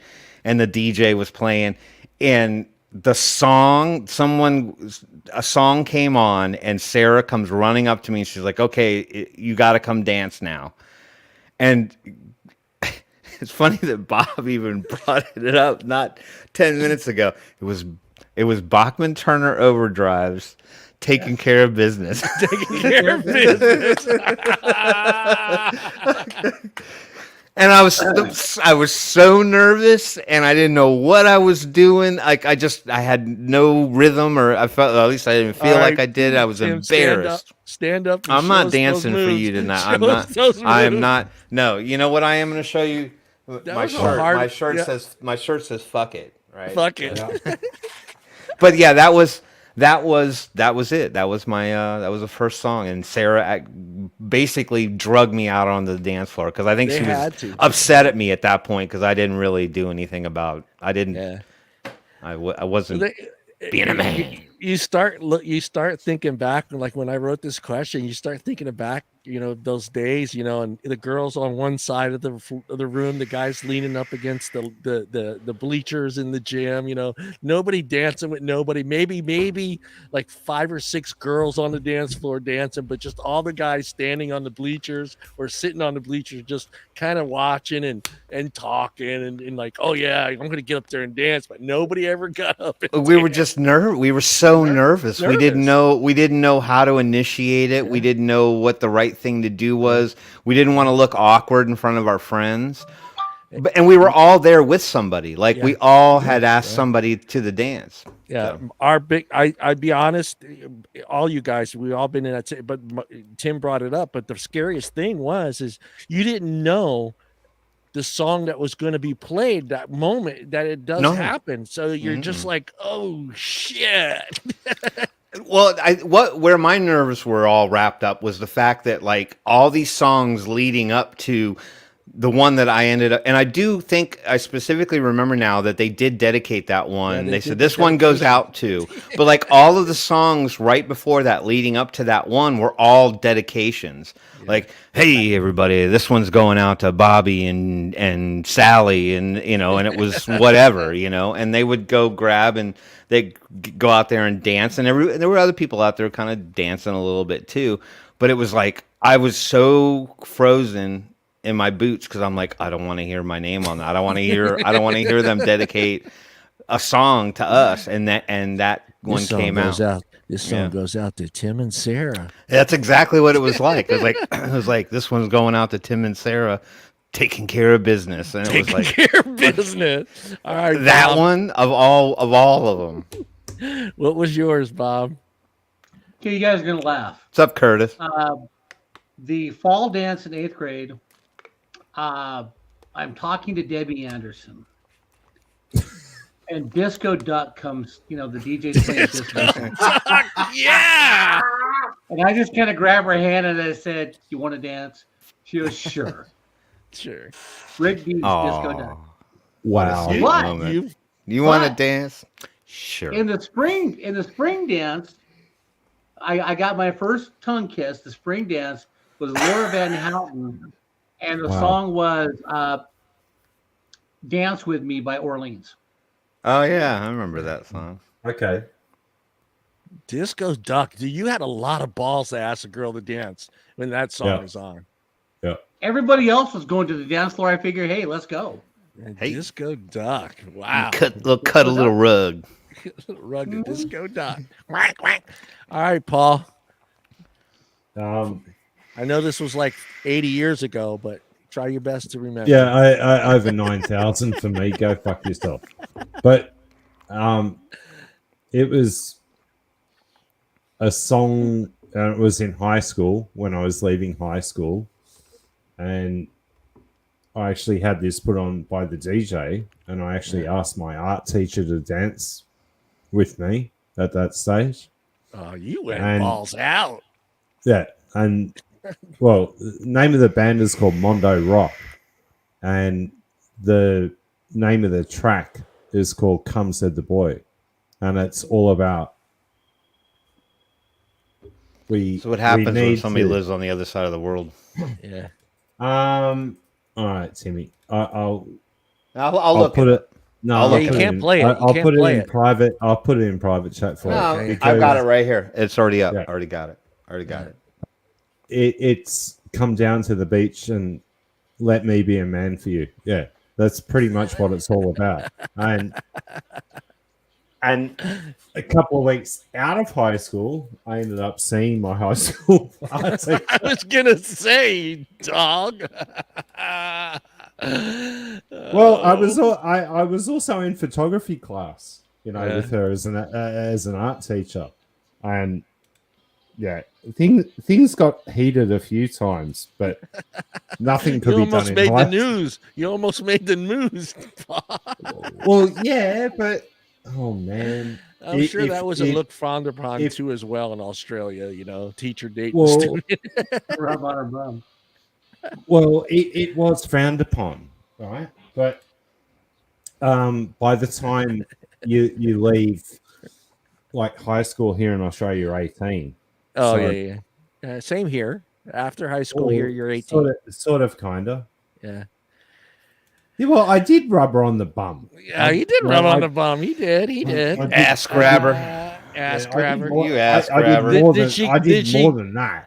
Paul, did she go, stop it? Stop it. No. Stop no. it. Other way around. She actually moved my hand around further. She said, squeeze harder. I just listened to a little bit of the lyrics from that song that he danced to. I can understand why he was grabbing more than some bud. That song basically lines you up to get from first base to home in like one chorus. Bada bing. It's like Bada Bing. It's the track from like Bada Bing. Oh shit! That's how it works. Yeah. Well, for me, we moved here kind of late, so I was already kind of junior high. We moved here in between, so I didn't really know anybody. So I didn't go to any of the junior high school. But the first one in high school, and I'll never forget it because it was the same thing. It was a situation. Everybody was kind of like on this side and that side. And she just kind of walked up to me and grabbed my hand. No music was playing yet. So I didn't know what song was going to come on.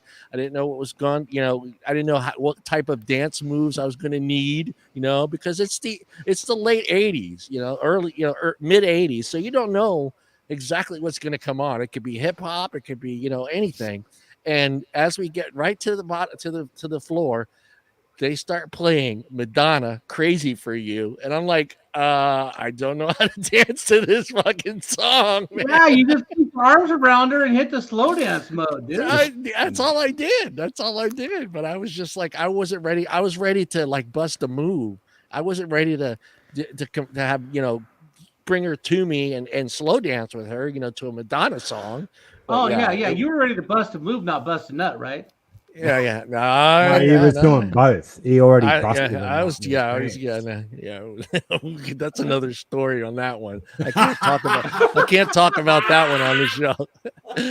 I can't talk about that one on the show, man. And that's the thing too. I mean, I see it even today, like even with my boys, when they were going to dances, they were just like always talking about how you think as generations go by that that the guys would get a little bit more confident, but there was never any confidence in the boys. It was just like, oh, I'm just going to wait. Like Tim was talking, I'm just going to wait for the Sadie Hawkins dance when they ask us out. And I'm like, no, why are you going to wait for that?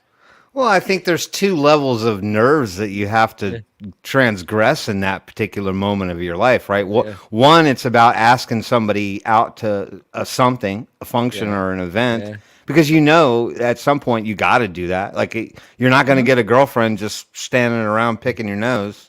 So you had to ask somebody out. That was the first bag of nerves that you had to achieve, because she might check no. Yeah, she might check no. Might check no and send that letter back to you. And then beyond that, it was about going to a dance for the first time. And I didn't go to cotillion and dumb shit like that growing up as a little kid. I didn't get friggin' made proper. So you go there and you're like, can I dance? I don't know if I can dance. Am I going to look dumb? And then it's just, and it's also in front of everybody. So there's that whole deer in headlights kind of thing going. Yeah. And the only dance moves we knew are the ones we saw our parents doing in the kitchen, with each other when a specific my parents song didn't do that shit. My parents, if their song came on the radio, my mom did the chicken dance all the time. If a song came on the radio, American Bandstand or Soul Train, or Dance Oh, I watched Fever? American Bandstand. Yeah, Of course. all the time. Yeah. In Philadelphia. Yeah, didn't watch it so much here when we moved here, but that was like a dream of mine. Yeah, that was like a dream of mine in Philly growing up. Is like I want to go to American Bandstand. I want to just one time be on TV and just have some fun. But we moved. Why do I get the feel? I got laid after a Loverboy concert. Yeah. Loverboy. I was gonna say, did John's story anybody eerily sound like Karate Kid? Which one? Right, Karate Kid. Yeah. It was like, is that what happened in Karate Kid? Yeah, well, like he moved from the town he was in, and he got dropped into that little town into high school. Right. Oh, I don't know. He didn't know anybody really. He just kind of showed up sort of late, and then all the jocks hated him. Did the jocks like you? No, because my brother was a jock, so they all see right. So he was he got picked on and made fun of. He was a little weakling. They liked you because your brother. My brother was a jock. Never mind. All right, no. Dude, you got to remember too. You didn't have to Mr. Miyagi anybody. Yeah, you got to remember too. I was an odd shaped person for around here because I was already like 6 foot tall. Yeah, and everybody around here was like 4 or 5, maybe 5'2". And here comes these boys from Philly, all 6 foot tall by 7th grade, and everybody's just like kind of looking at us like, these guys look like they just got from the jungle, So yeah, it was kind of weird. But yeah, I mean, I just for me that's why I didn't go to any of the junior highs, which was Somerset. I just really didn't know anybody, didn't have a chance to kind of get to make friends or anything like that. Didn't play any sports there or anything like that. So it was kind of a transition time. Yeah. The song, let's see here. Favorite, let's see. Okay, this one should be fun. Which bands did you put up on? Can we do both, Tim? Can we do Breakup and the one that you sent to the girl that you were trying to hook up with? I never sent a tape trying to snag a girl, but you would always get dumped. Well, at least me. I would get dumped, and then you'd go and sit in your bedroom and fucking cry for 3 days because your heart was broken. And then like all these power ballads would come on, and so you'd have to somehow quantify them into a singular tape to hand her to magically make her come back to you. Right? Maybe. So I mean, for me, I think it's you're going to hear a lot of obvious names and a lot of like really sad kind of stuff, but I mean, you had to put Dokken on there, Alone Again. We grew up in the ballad age. We grew up in the age of the ballads, Tim. So that was how rock kind of transitioned. It's because they realized that the power ballads were raking in the money for the record companies. So they were like, they wanted every 80s band to have a power ballad of some kind because they did really well. You know what I mean?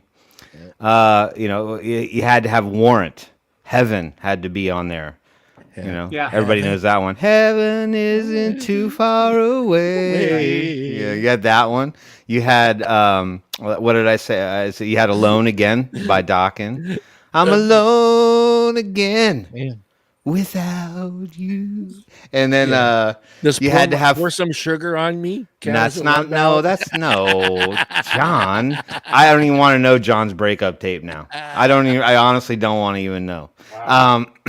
No, then you had like, Firehouse, Love of a Lifetime, stuff like that. You had to have, I'll tell you that oddly enough, the one that I threw on there, I think on one of them was a guy that would not typically fall into like what I would put together as like an 80s, Dr. Hook. Remember Dr. Hook? Holy shit. Fucking Dr. Hook. I'm laughing at this shit, just going, what the fuck? But the one that I put on there that was sort of like outside like the hair metal, hair rock genre type bands, and I can't remember his last name. His first name is Paul. I know that. And someone Bob will know. But the song was every time you go away, you take a piece of me with you.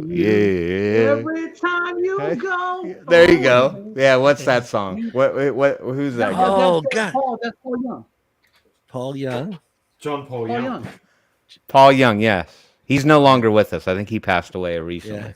But yeah, that was like you put that one on there. They always had to be like the heartstring, the jerkers, you know, like oh my god, I'm an idiot. I dumped him. What was I thinking? Yeah. I was like, I gotta get him back. Look at the sensitivity.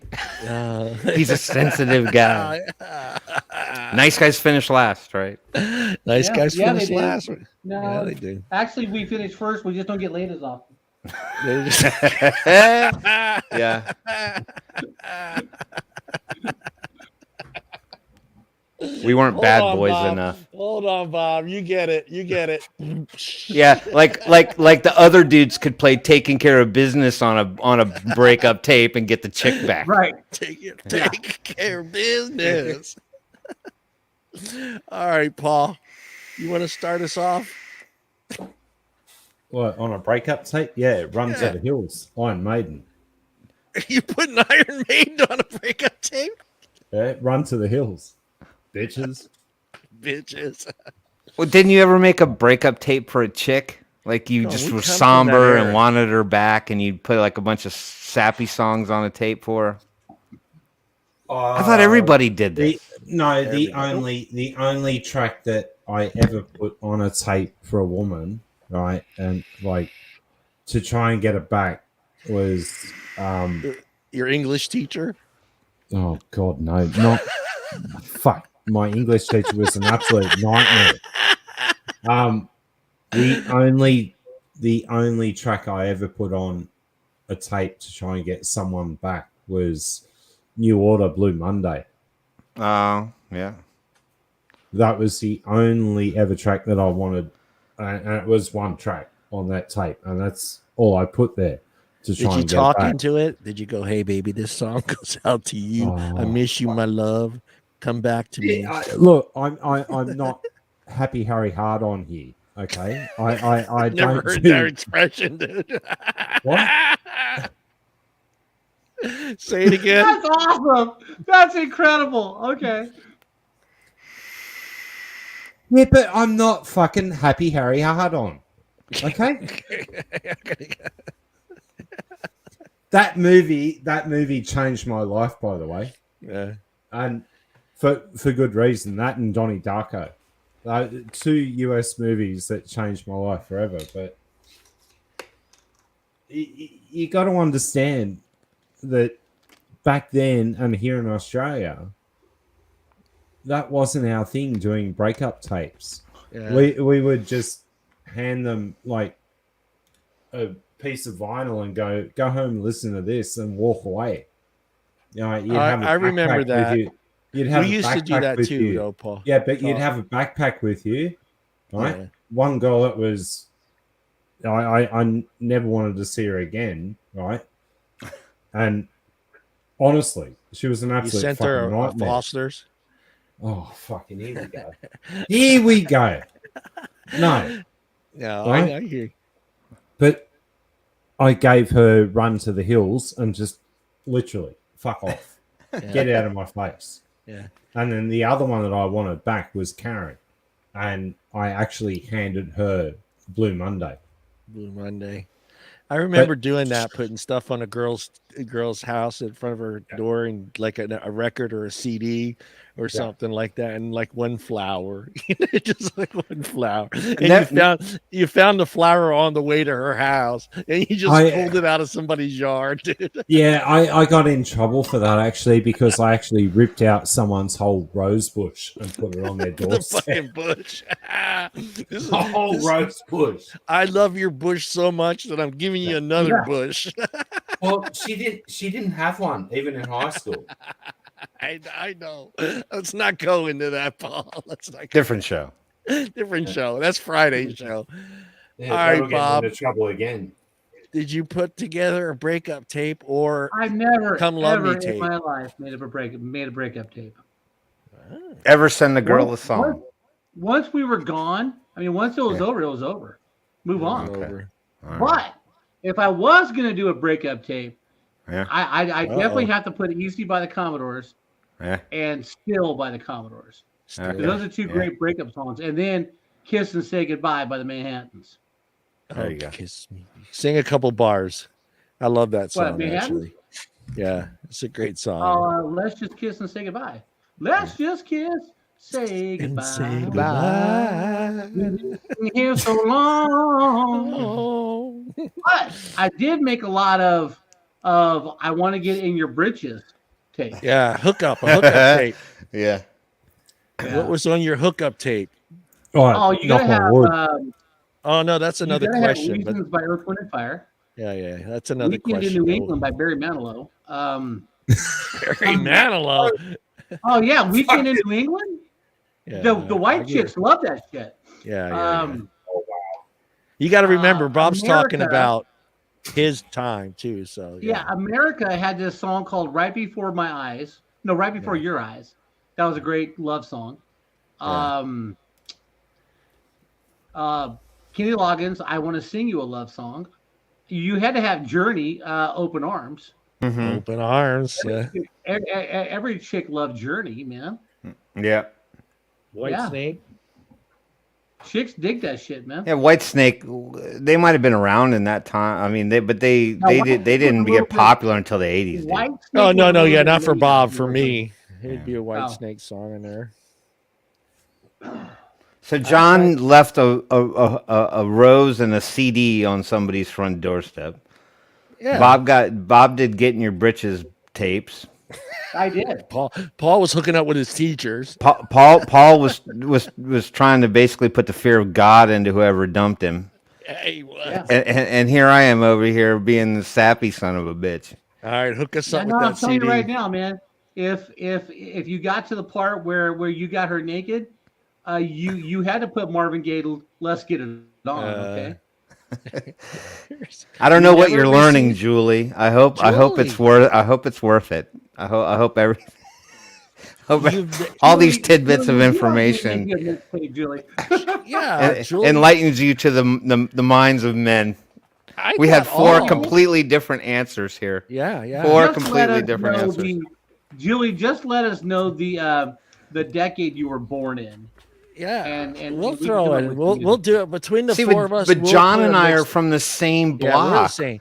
Yeah, but we're different. You're the more of the heavier metal rock, and I'm more of the top 40 rock. Well, that's true. I don't know. It just maybe that was an 80s hair thing. I don't know. It just seemed like everybody did breakup tapes, like mixtape, like breakup mixtape. I didn't do breakup tape. I think it served two. Yeah, Julie, you were hoping. Good music, Julie. I think it served two purposes. Yeah, I did too. I made them, but I can't remember the music was on there. But I know they were all love ballads, and it was just my way of expressing my love for her, but not having to say it because I didn't feel comfortable saying it. So, but I can remember. Like I said, there was probably a lot of White Snake on it. There was probably God, I'm trying to think. Bon Jovi on there, probably. There's at least one or two Bon Jovi songs on that thing. I'm sure there was. But a lot of times I made the tapes just to hook, not to hook, I don't want to say hook up, but like to get her to be interested in me. And I would throw in a bunch of songs on there, but breakup tapes were really hard too because hold on, John. I don't want to interrupt. Yeah. I'm sorry. Yeah. I'm sorry. All right, so you got now from the guy that was crazy about it was America. I love America, by the way. Great group. Yeah. And I actually love that song, Muskrat Love. Muskrat Love. That was sing a couple bars. That's an Tim and Bob. love song right there. Muskrat Love was the real deal. Yeah. I have to refresh. I know the little tidbit with Muskrat Love when they say that. Get Tim started, Bob. Get him started with a couple. Tuesday. Muskrat Sam, do the jitterbug in Muskrat Land, and it's shin. Oh man! And Captain and Tennille, yeah. Oh man, you had to bring up Captain and Tennille, man. Damn it! Wow. We used to watch that shit on TV. Yeah. I can't remember the song right now, but so don't start singing it, you bastards, because I'm gonna be mad at you guys. Whenever you think of Muskrat Love, you instantaneously got to remember the fucking Osmonds and Puppy Love. Puppy Love, Donnie Osmond. And she called it Puppy Love. Donnie, fucking song. Yeah, but Captain and Tennille's #1 song, "Love Will Keep Us Together." Oh right. God, Bob! I told you Love. not to say it. Love will keep us together. Think of me, babe, whenever. I hate all of you bastards right now. That song's gonna be stuck in my head all night, man. I'm gonna have to go to Make a YouTube breakup to tape, listen. John. Make a breakup tape, John. I'm making a breakup tape. I'm sending it to you. No, I Tim. think for me, will keep us together. say, look, Paul's singing it now too. It's stuck in my head right now. I'm going through every verse. No, even. See, but I think I'm going to do worse. Go ahead, Tim. Go ahead. I would say I think for me the breakup tapes, or at least those mixtapes, were like they served several purposes, right? Because you had to somehow get over the hump of being heartbroken, right? Yeah. So those songs, kind of spoke to you in that moment, right? Because like that's all you wanted was that girl, and then she didn't want you, right? So you had to cope with that. I couldn't just go put on some angry ass, breaking the law, playing priest or something. So you had to do that. And I think the mixtapes, and John hit the nail on the head, is that I think sometimes we don't know what we want to say or how to say it or the right words to say it, and music always speaks typically for us or to us. So if you could convey that feeling in that moment to someone through song, because it's invoking emotion in you, that if you give that to that person, they're gonna somehow immediately feel that translation. You know what I mean? They're gonna sense where you're coming from, and they're gonna be like there'll be that connection again somehow. And I put it in chat for you, just for you, John. What the lyrics to Captain and Tennille, you bastard? Hey, Julie, if I did make you a mixtape, it would definitely have "Next to You" by Rose Royce, and it would have "Always and Forever" by Heatwave. I love that song, man. I love the video. I love the movie. Is it scary that I know all this shit too? Yeah. No, we grew up with that stuff, man. It's quite funny, but not scary. Yeah. I will put in Keith Sweat. I'll give you all my loving. Yeah. Oh God, Yeah, no, Rose John, Royce you scare women away. Look at you. Yeah, no, Rose Royce played X Fest in Modesto. I So give you all my love to we're sitting you. there watching Rose Royce. They're playing "I Want to Get Next to You," so I'm singing it. I'm standing back, and this lady is just like backing up. Pretty much, she's like rubbing against me, and I'm still singing. And she puts her head like this. I'm like, "What are you doing?" She goes, "Well, you sound so good." I'm like, "Okay." And then Bob said, "You want to dance?" And she said, "Sure." Yeah, sure. No, we didn't dance because it was like 107 degrees and everybody was sweating like a pig. But I did get her phone number. You got the number, man. That's the Got tough them one. digits. Got them digits. I had a song actually sent to me, like as a "Let's Get Back Together" song, and that was Carly Simon. Nobody does it better.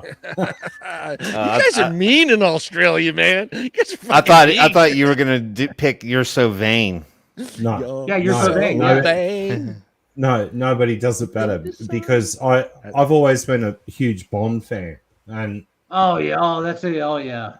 this why you love me. Here we go. And don't go to me first. No, I was first last time. Wow. Hey, let's go, Bob. Look at Bob. Look at Paul. Come on, man. You know you got one. Song. Now, hey, everybody, Okay, keep in mind, we're talking about when we were younger, not today. We're not jamming to these songs today. Let's say, all right, what age you guys? You're gonna go back that far? How far do you want to go back? Shit. 20s? At the peak of our sexual performance? Because Go ahead. Well, I was going to go because different ages, there's a different song. Right. Oh, okay. Now, that's okay, true. you just changed the fucking rules. Mine No, now today fine. is if I can All right, complete so- and finish. If I had to go one makeout song, one makeout song, okay? One makeout song, period. All For right. my whole life. Boss Gags, look what you've done to me. Oh, What you done to me? Fucking Boss Skaggs. Holy shit. Yeah. Give that man a Boss cigar. Gag, what you done to me? Give that man a cigar. Yeah. Hope it never ended Makeout song. Dun, We can dun, dun, dun. No. Dun. Fucking I Rocky Really? look at the moon Really? theme. Fucking Eye the Tiger. Really? Eye the tiger. No, Eye the tiger. no, You I'm know, not. No, that's not mine. But I just think it's funny that someone would finish Train by making Blackfoot love, and all of a Curtis. sudden just dun, dun, dun, dun.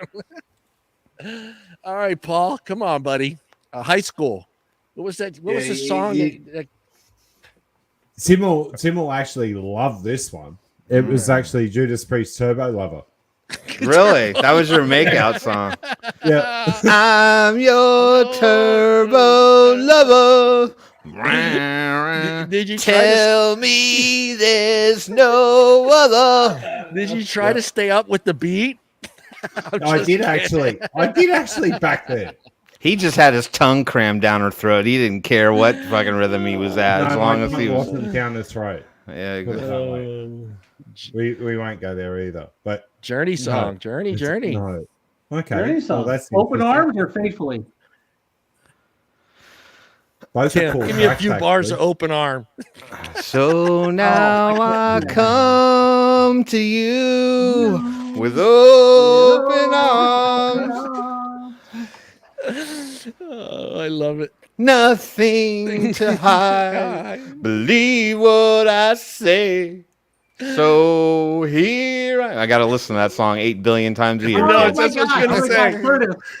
Curtis, I was a little bit too young for the Carpenters, but that's good Carpenters. shit because I can remember in the early 70s, everybody who Lights, got married, Julie? that was their first song was We've Only Just Begun. Yeah. Wait, Julie needs help with a Journey song that was her makeout tune. Was it Sherry? Lights? Was it Lights? Lights? Oh, she's Don't gonna stop find When the lights go down in the city. And Nope, no, she said no. Big nope. Nope. Shut it, Nope. Tim. Shut it. Oh, shit. Oh, that was Steve Perry's solo album, though. That was That his was when he solo. was. That was when Okay. it was in between. Yeah, you heard How all about Don't those Stop songs. Probably. Believing? Don't stop. Yeah. Well, you know, and ironically, "Don't Stop Believing" was not as popular of a song until that stupid TV show Glee made it popular. Glee. Yeah, and then it was a blockbuster hit. Well, like, they came kind years of later. used it a here little you go. bit in sports. They used it a little bit in sports every now and then. It would pop up, and you like when a Of team- course. yeah. That Well, was. I'm curious to hear what Julie's makeout Journey song is because I probably have heard most of them, unless it's like a Yeah. deep cut. You got to remember the guys pretty much do all of the really popular kind of stuff. Not like, I mean, of course, like the super popular ones, but I mean, Yeah. you know, I'll be all right without you. That they do stuff like that. Yeah, they do all that fun stuff. There'll be someone else. I keep Yeah. telling myself. Makeout song, John. Did you say yours? Is it a Taylor Swift song? No, Yeah, no, Taylor it's- Swift it- song. There you go. yeah, it's no. We are never, ever getting ever. back together. together. No, it's not. No, it everybody knows it's Keith Sweat. It's always been Keith Sweat. Okay, I always all talk right. about that. Yeah, no, it's always that. I mean, it's impossible not to get freaky when Keith Sweat is playing on the radio. She can't find. She'll Oh, find come it. on, come on She'll now. find it. You just gotta go on Wikipedia, go down to the bottom where they list all the albums out, and then click on each one. Click on each one. Yeah, click on each one. Eventually, it'll come up. Just type in Google, "Making Love Journey Song" and see what comes up. Yeah, Google's gonna find it that way. Watch this. man. Makeout Journey makeout songs. There's Journey your search makeout stuff. song. There's your Oh, search. she stuff. doesn't- There it is. And Journey you makeout just put song. Google up. God, And So- it's "Kiss Me Softly." That's what came What? up. Number one song, "Kiss Me Softly." from Journey. That's what it said. "Kiss Me Softly." No, it would have to be more popular than that. Google's on acid. Yeah, It's Google's No. on acid. She's out. She's out. Julie, go. She's out. Julie. Julie's out. I'm sorry. I'm out of here. Peace. The 16 best. Oh, here you go. The 16 best makeout songs from the 80s. I want to hear this list. This has got to be There's more. funny as. Ready? Yeah. No, should I start? Should I start at number 1 or should I work? Just go. Just go. All right. I'm going to start at 10. What? Number 10, I Met With You, which is one of my favorite all-time songs. Modern English, number 10. No. Wait, hold on a sec. Hold on a sec. Yeah. Julie was wrong. Starship. It's not Journey by Starship. Oh, What? Starship. Bob, Starship. you got Nothing's that gonna stop one. us now. My bad, she said. She said, my bad. All right, go Number ahead. 9. Just Like Honey. I don't know this band. Jesus and Mary Chain. I don't Yeah. know who Ooh, hell yeah. God, who voted on this crap? Keep going. that is. Number 8, Summer of '69. Brian Adams. Okay. Yeah, Brian Adams. Yeah. Brian Adams. Number 7, I Had the Time of My Life. Yeah. That is And I've had Medley the and time of my life. Renegade Yeah, Morgan. Never felt this way before. And I swear it's the truth. Fuck off. Crazy for You, Madonna. Number There 6. you go. There's your Yeah. crazy for you. Yeah, there it is. Yeah, we're doing good, Morgan. All right, Hey, number Morgan. 8. Keep on Loving You, REO Speedwagon, baby. Give me a couple And bars, Bob. The only band Speedwagon. the only band where the vocalist pronounces a hard R. Forever. Loving you. Come on, give me a couple bars, boys. You got to give me a couple And bars. I'm gonna keep on loving you, 'cause it's the only thing I wanna do. I don't wanna sleep. I just wanna keep on loving you. All right, there you Good go. luck, YouTube banning this I show, you love bastards. Miracles I was is a completely great out of song, key. Julie. Number I love 4. her. And I'm willing to bet maybe you guys will have a couple verses to this song. What? Wicked Games, Chris Isaac, go. Yes. What a wicked game you play. Make me feel this way, and I don't want He to had that fall note. in He love. had that note, man. I was like, damn, man. What is up? Yeah, DI. Miracles What is up, a great DI? song. Hello? If only you believe like I believe, baby. If I believe, we'll get by. If ready for only number you 3? believe in What? miracles. And you guys got to So sing it. Bob's got it. Bob's Open carrying Arms. it. Open Arms Journey. Of number course. 3. Open Like Arms, that's a no fucking brainer on that one. That's it? That's not it, is it? Which one? The one that Bob was just singing is the one that. No, Miracles. that's Julie's song. Julie's song is Miracles. He was singing Miracle Miracles. by Starship. Oh, okay. I didn't. By Starship. Number 2, I That's a Just great Die song. in Your Arms Tonight. Oh, Cutting Glass Crew. Tiger? Oh, yeah. Cutting Crew. Cutting Crew. Ah, Cutting Crew. I just died in Died your in your arms arms tonight. It must have been something you said. That's a great fucking song, though. That's all I I'm saying. That's a couldn't great song. walk away. And a great video. Couldn't walk And a great away. video. Better not be Kyrie Eleison next. That's all I gotta say. Number 1. no. What? And What is it? all of you guys are going to sing the lyrics to this song. Mm, Careless Whispers by Wham. no, I'm not singing that one. Jesus. Careless Whispers. Tim, straight up, I'm not singing that I'm song, not man. singing that one. No. No, it's just I No, 2 birds from Australia. Go fuck yourself. George Michael. hilarious. on. Hilarious. Look, Wham. he That's your he was an amazing singer. Okay. Oh, yeah. I'm never gonna take that away from him. But Careless Whisper, oh my god. No. Okay, no. just for shits and giggles. Because I know we all know the lyrics to this song, but number 11, Love Bites, Def Leppard. I love that. Song. Love bites. Oh yeah. Love bleeds. It's bringing me to my knees. Love. I don't know all the words. Anyway. Number 12, I'll Be Do There you for look You, in the Bon Jovi. mirror? Everybody knows the words to I'll Be There for You by Bon Jovi. Yeah. Oh wow! Here we go. I'll be there for There for you. you. These 5 words I Words I swear to say you. When you breathe, I want to be the air for you. I'll be. All right. I don't know who that is. For you. Dude, we're going to be getting off here in a couple Yeah, minutes anyway, bro. Yeah, Wait, number fucking around, 13, whoever the hell you are. Taylor Dane, Tell It to My Heart. Tell Oh, it to my heart. Tell me I'm the only one. He's not coming. Number 14, Time After Time. Everybody's got this song in their head. Time after time. Yeah. If you fall, I will catch you. I'll be waiting. I like how she said that too. I'll be waiting. The Way You Make Me Feel, Michael Jackson. I don't know if I'm grooving to any Michael Jackson. Yeah. Wait, she said, go back. What's wrong with Steve Perry? Must address this issue. Great voice. Okay. No, Steve Perry, he's probably will go down in history as probably one of the most recognizable and, impactful singers of the rock era, I think. Yeah. He's from Hanford, about 2 hours south from here. Yeah, Hanford. The last one, In Your Eyes, Peter Gabriel. In your eyes, your eyes, your eyes. It's a lot of your eyes in that.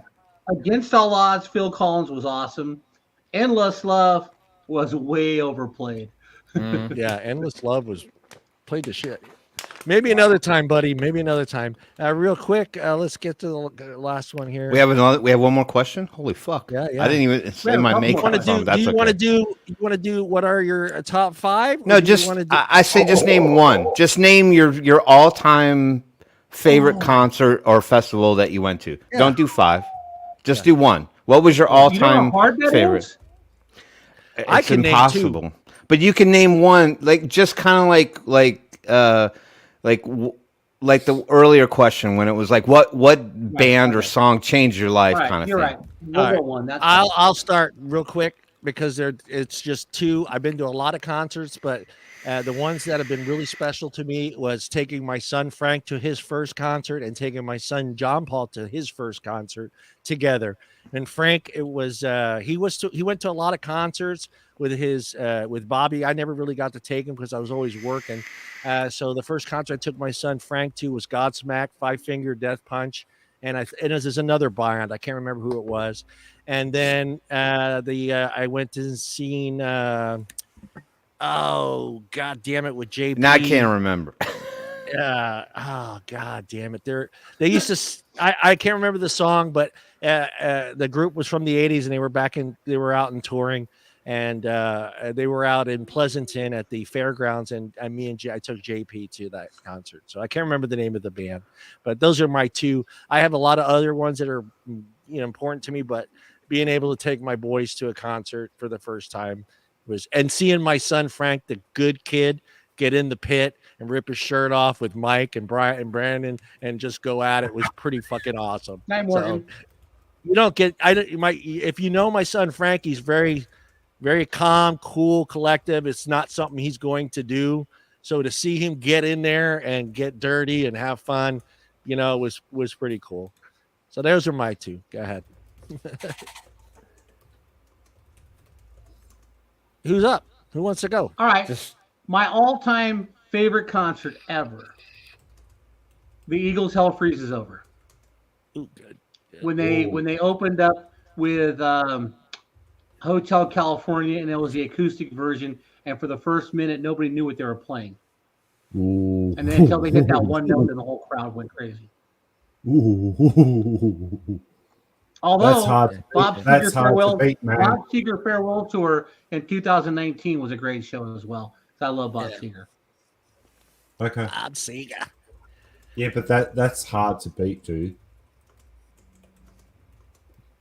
How about you, Mr. Paul? 1988, Pink Floyd, Wembley Stadium. Sorry. Never saw Pink Floyd. That's awesome. I never got to see them in concert. Sorry. Me neither, but I down. would love to have seen Pink Floyd. Hands down, the best gig I've ever fucking been to, and the first time I ever took LSD. Yeah. Timmy. You know what? You guys are going to be like, what? What the fuck? How did that one end up? Taylor Swift. Exactly, because I'm a scalper for Taylor Swift concerts. So if y'all are looking for related. tickets to Taylor shows, you're her first cousin. We all hit up your boy. Hit up your boy Swifty. I got tickets to all the Taylor shows. Hey, don't forget about me too. All right, you're getting hooked up. Quick. Me. No, I'm not giving you a ticket at all because they're gonna have to have security remove you after she comes on after the first fucking song. Right. No, for me it was an irony actually. My first concert ever was supposed to be Def Leppard on the Pyromania tour. I was so jazzed to go see that show. It was gonna be my first concert, and I fucked it up. Boys. I went and got in trouble with Mom, and Mom said he's not going to the fucking show. Charles, you can go without him. She snagged the tickets. So the show that I did get to go see, which was my first show, and I'll always tell everybody this was my favorite concert ever, was Yes, the band Yes on the 90215 tour. When Owner of a Lonely Heart and Love Will Find a Way, all that. Trevor Rabin was the guitar player, and Chris Squire was on bass. And it was my very first concert experience. So mind you, I had not been that exposed to the world yet. Yeah. And you walked in. No, I wish, Julie. I wish I'd be fucking hitting her up for cash real fucking fast. But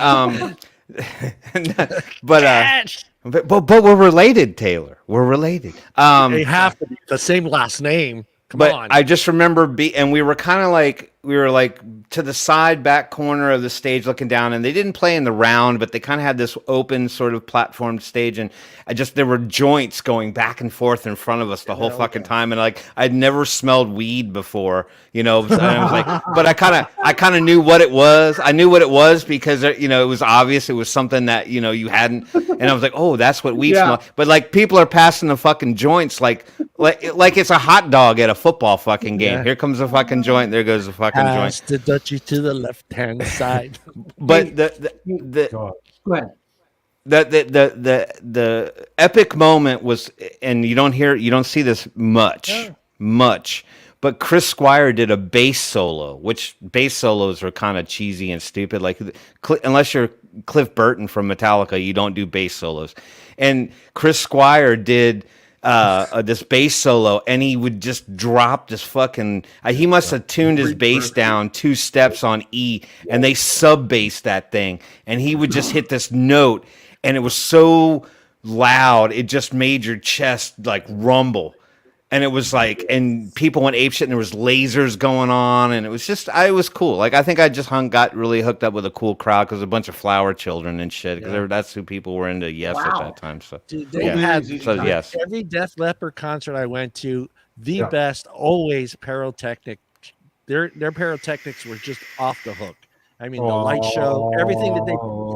Well, yeah, I'm not like you, fortunate enough to see Pink Floyd. I get it. I know they had an amazing show, but for me, Def Leppard, because like Metallica and the rest of the bands, Guns N' Roses, maybe a few smoke shows going, maybe a couple lights flashing, but Def Leppard put on a fucking light show. Okay, 1988.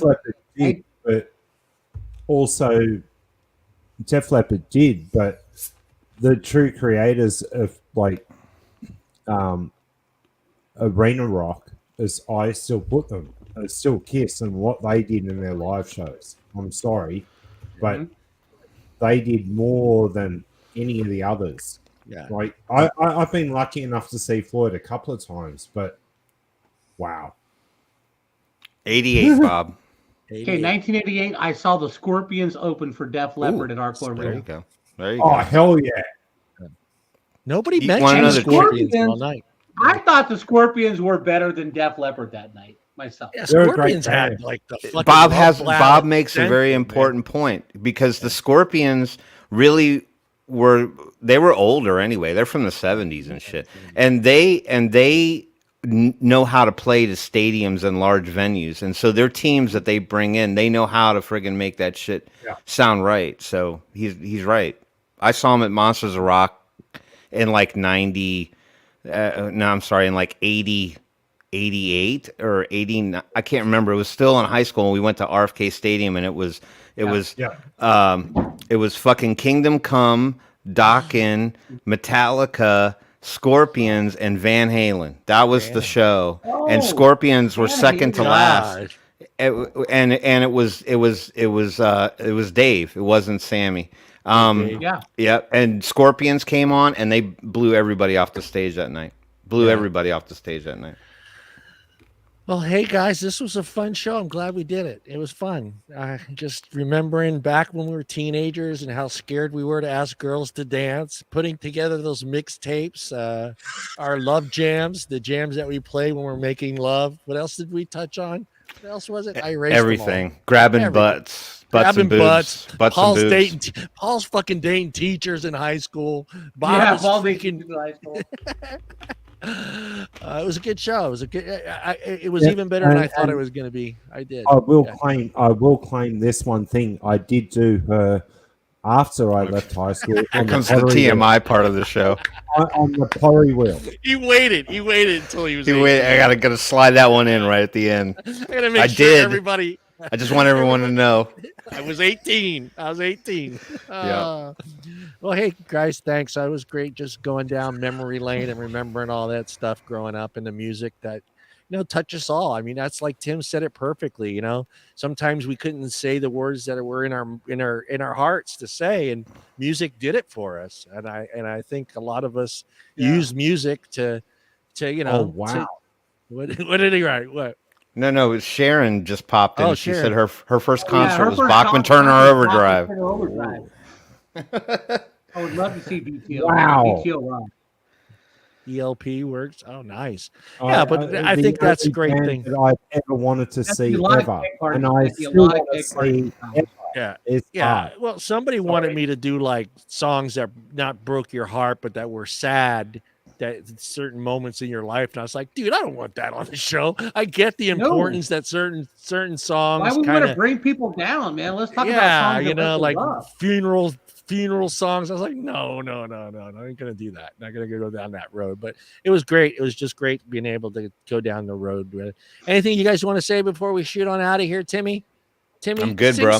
Sing us out, Tim, because I don't have an outro for this show. What song should Tim sing us out? Tim and Bob. No requests. No requests. You ready? Exactly. Yeah. All I gotta Happy say trails to you until we meet again. Tim, I thought you were gonna go Lawrence Welk. I thought you were gonna go Lawrence Welk there for a second, dude. I just can't believe we did not bring up ELO at all. Don't bring me down, Bruce. Don't bring me down, Bruce. Hey, and I feel bad. I feel bad that I didn't bring up Eddie Money once through this, who is my favorite singer of all time. So that you keep that in mind. Not one single Eddie Money song. We need to do this again. Yeah, let's do another music show again. Yeah, all right, we got it. I like that shit. Yeah. Happy Trails, singing Happy Trails out. Becky, Ready? All right, go ahead, Paul. Real quick. Becky Santana. All right, ready? Happy Trails, singing it out. Ready, guys? 1, 2, Happy 3. Trails. Happy trails to you. We're all off key until we meet again. The dogs are going ape shit.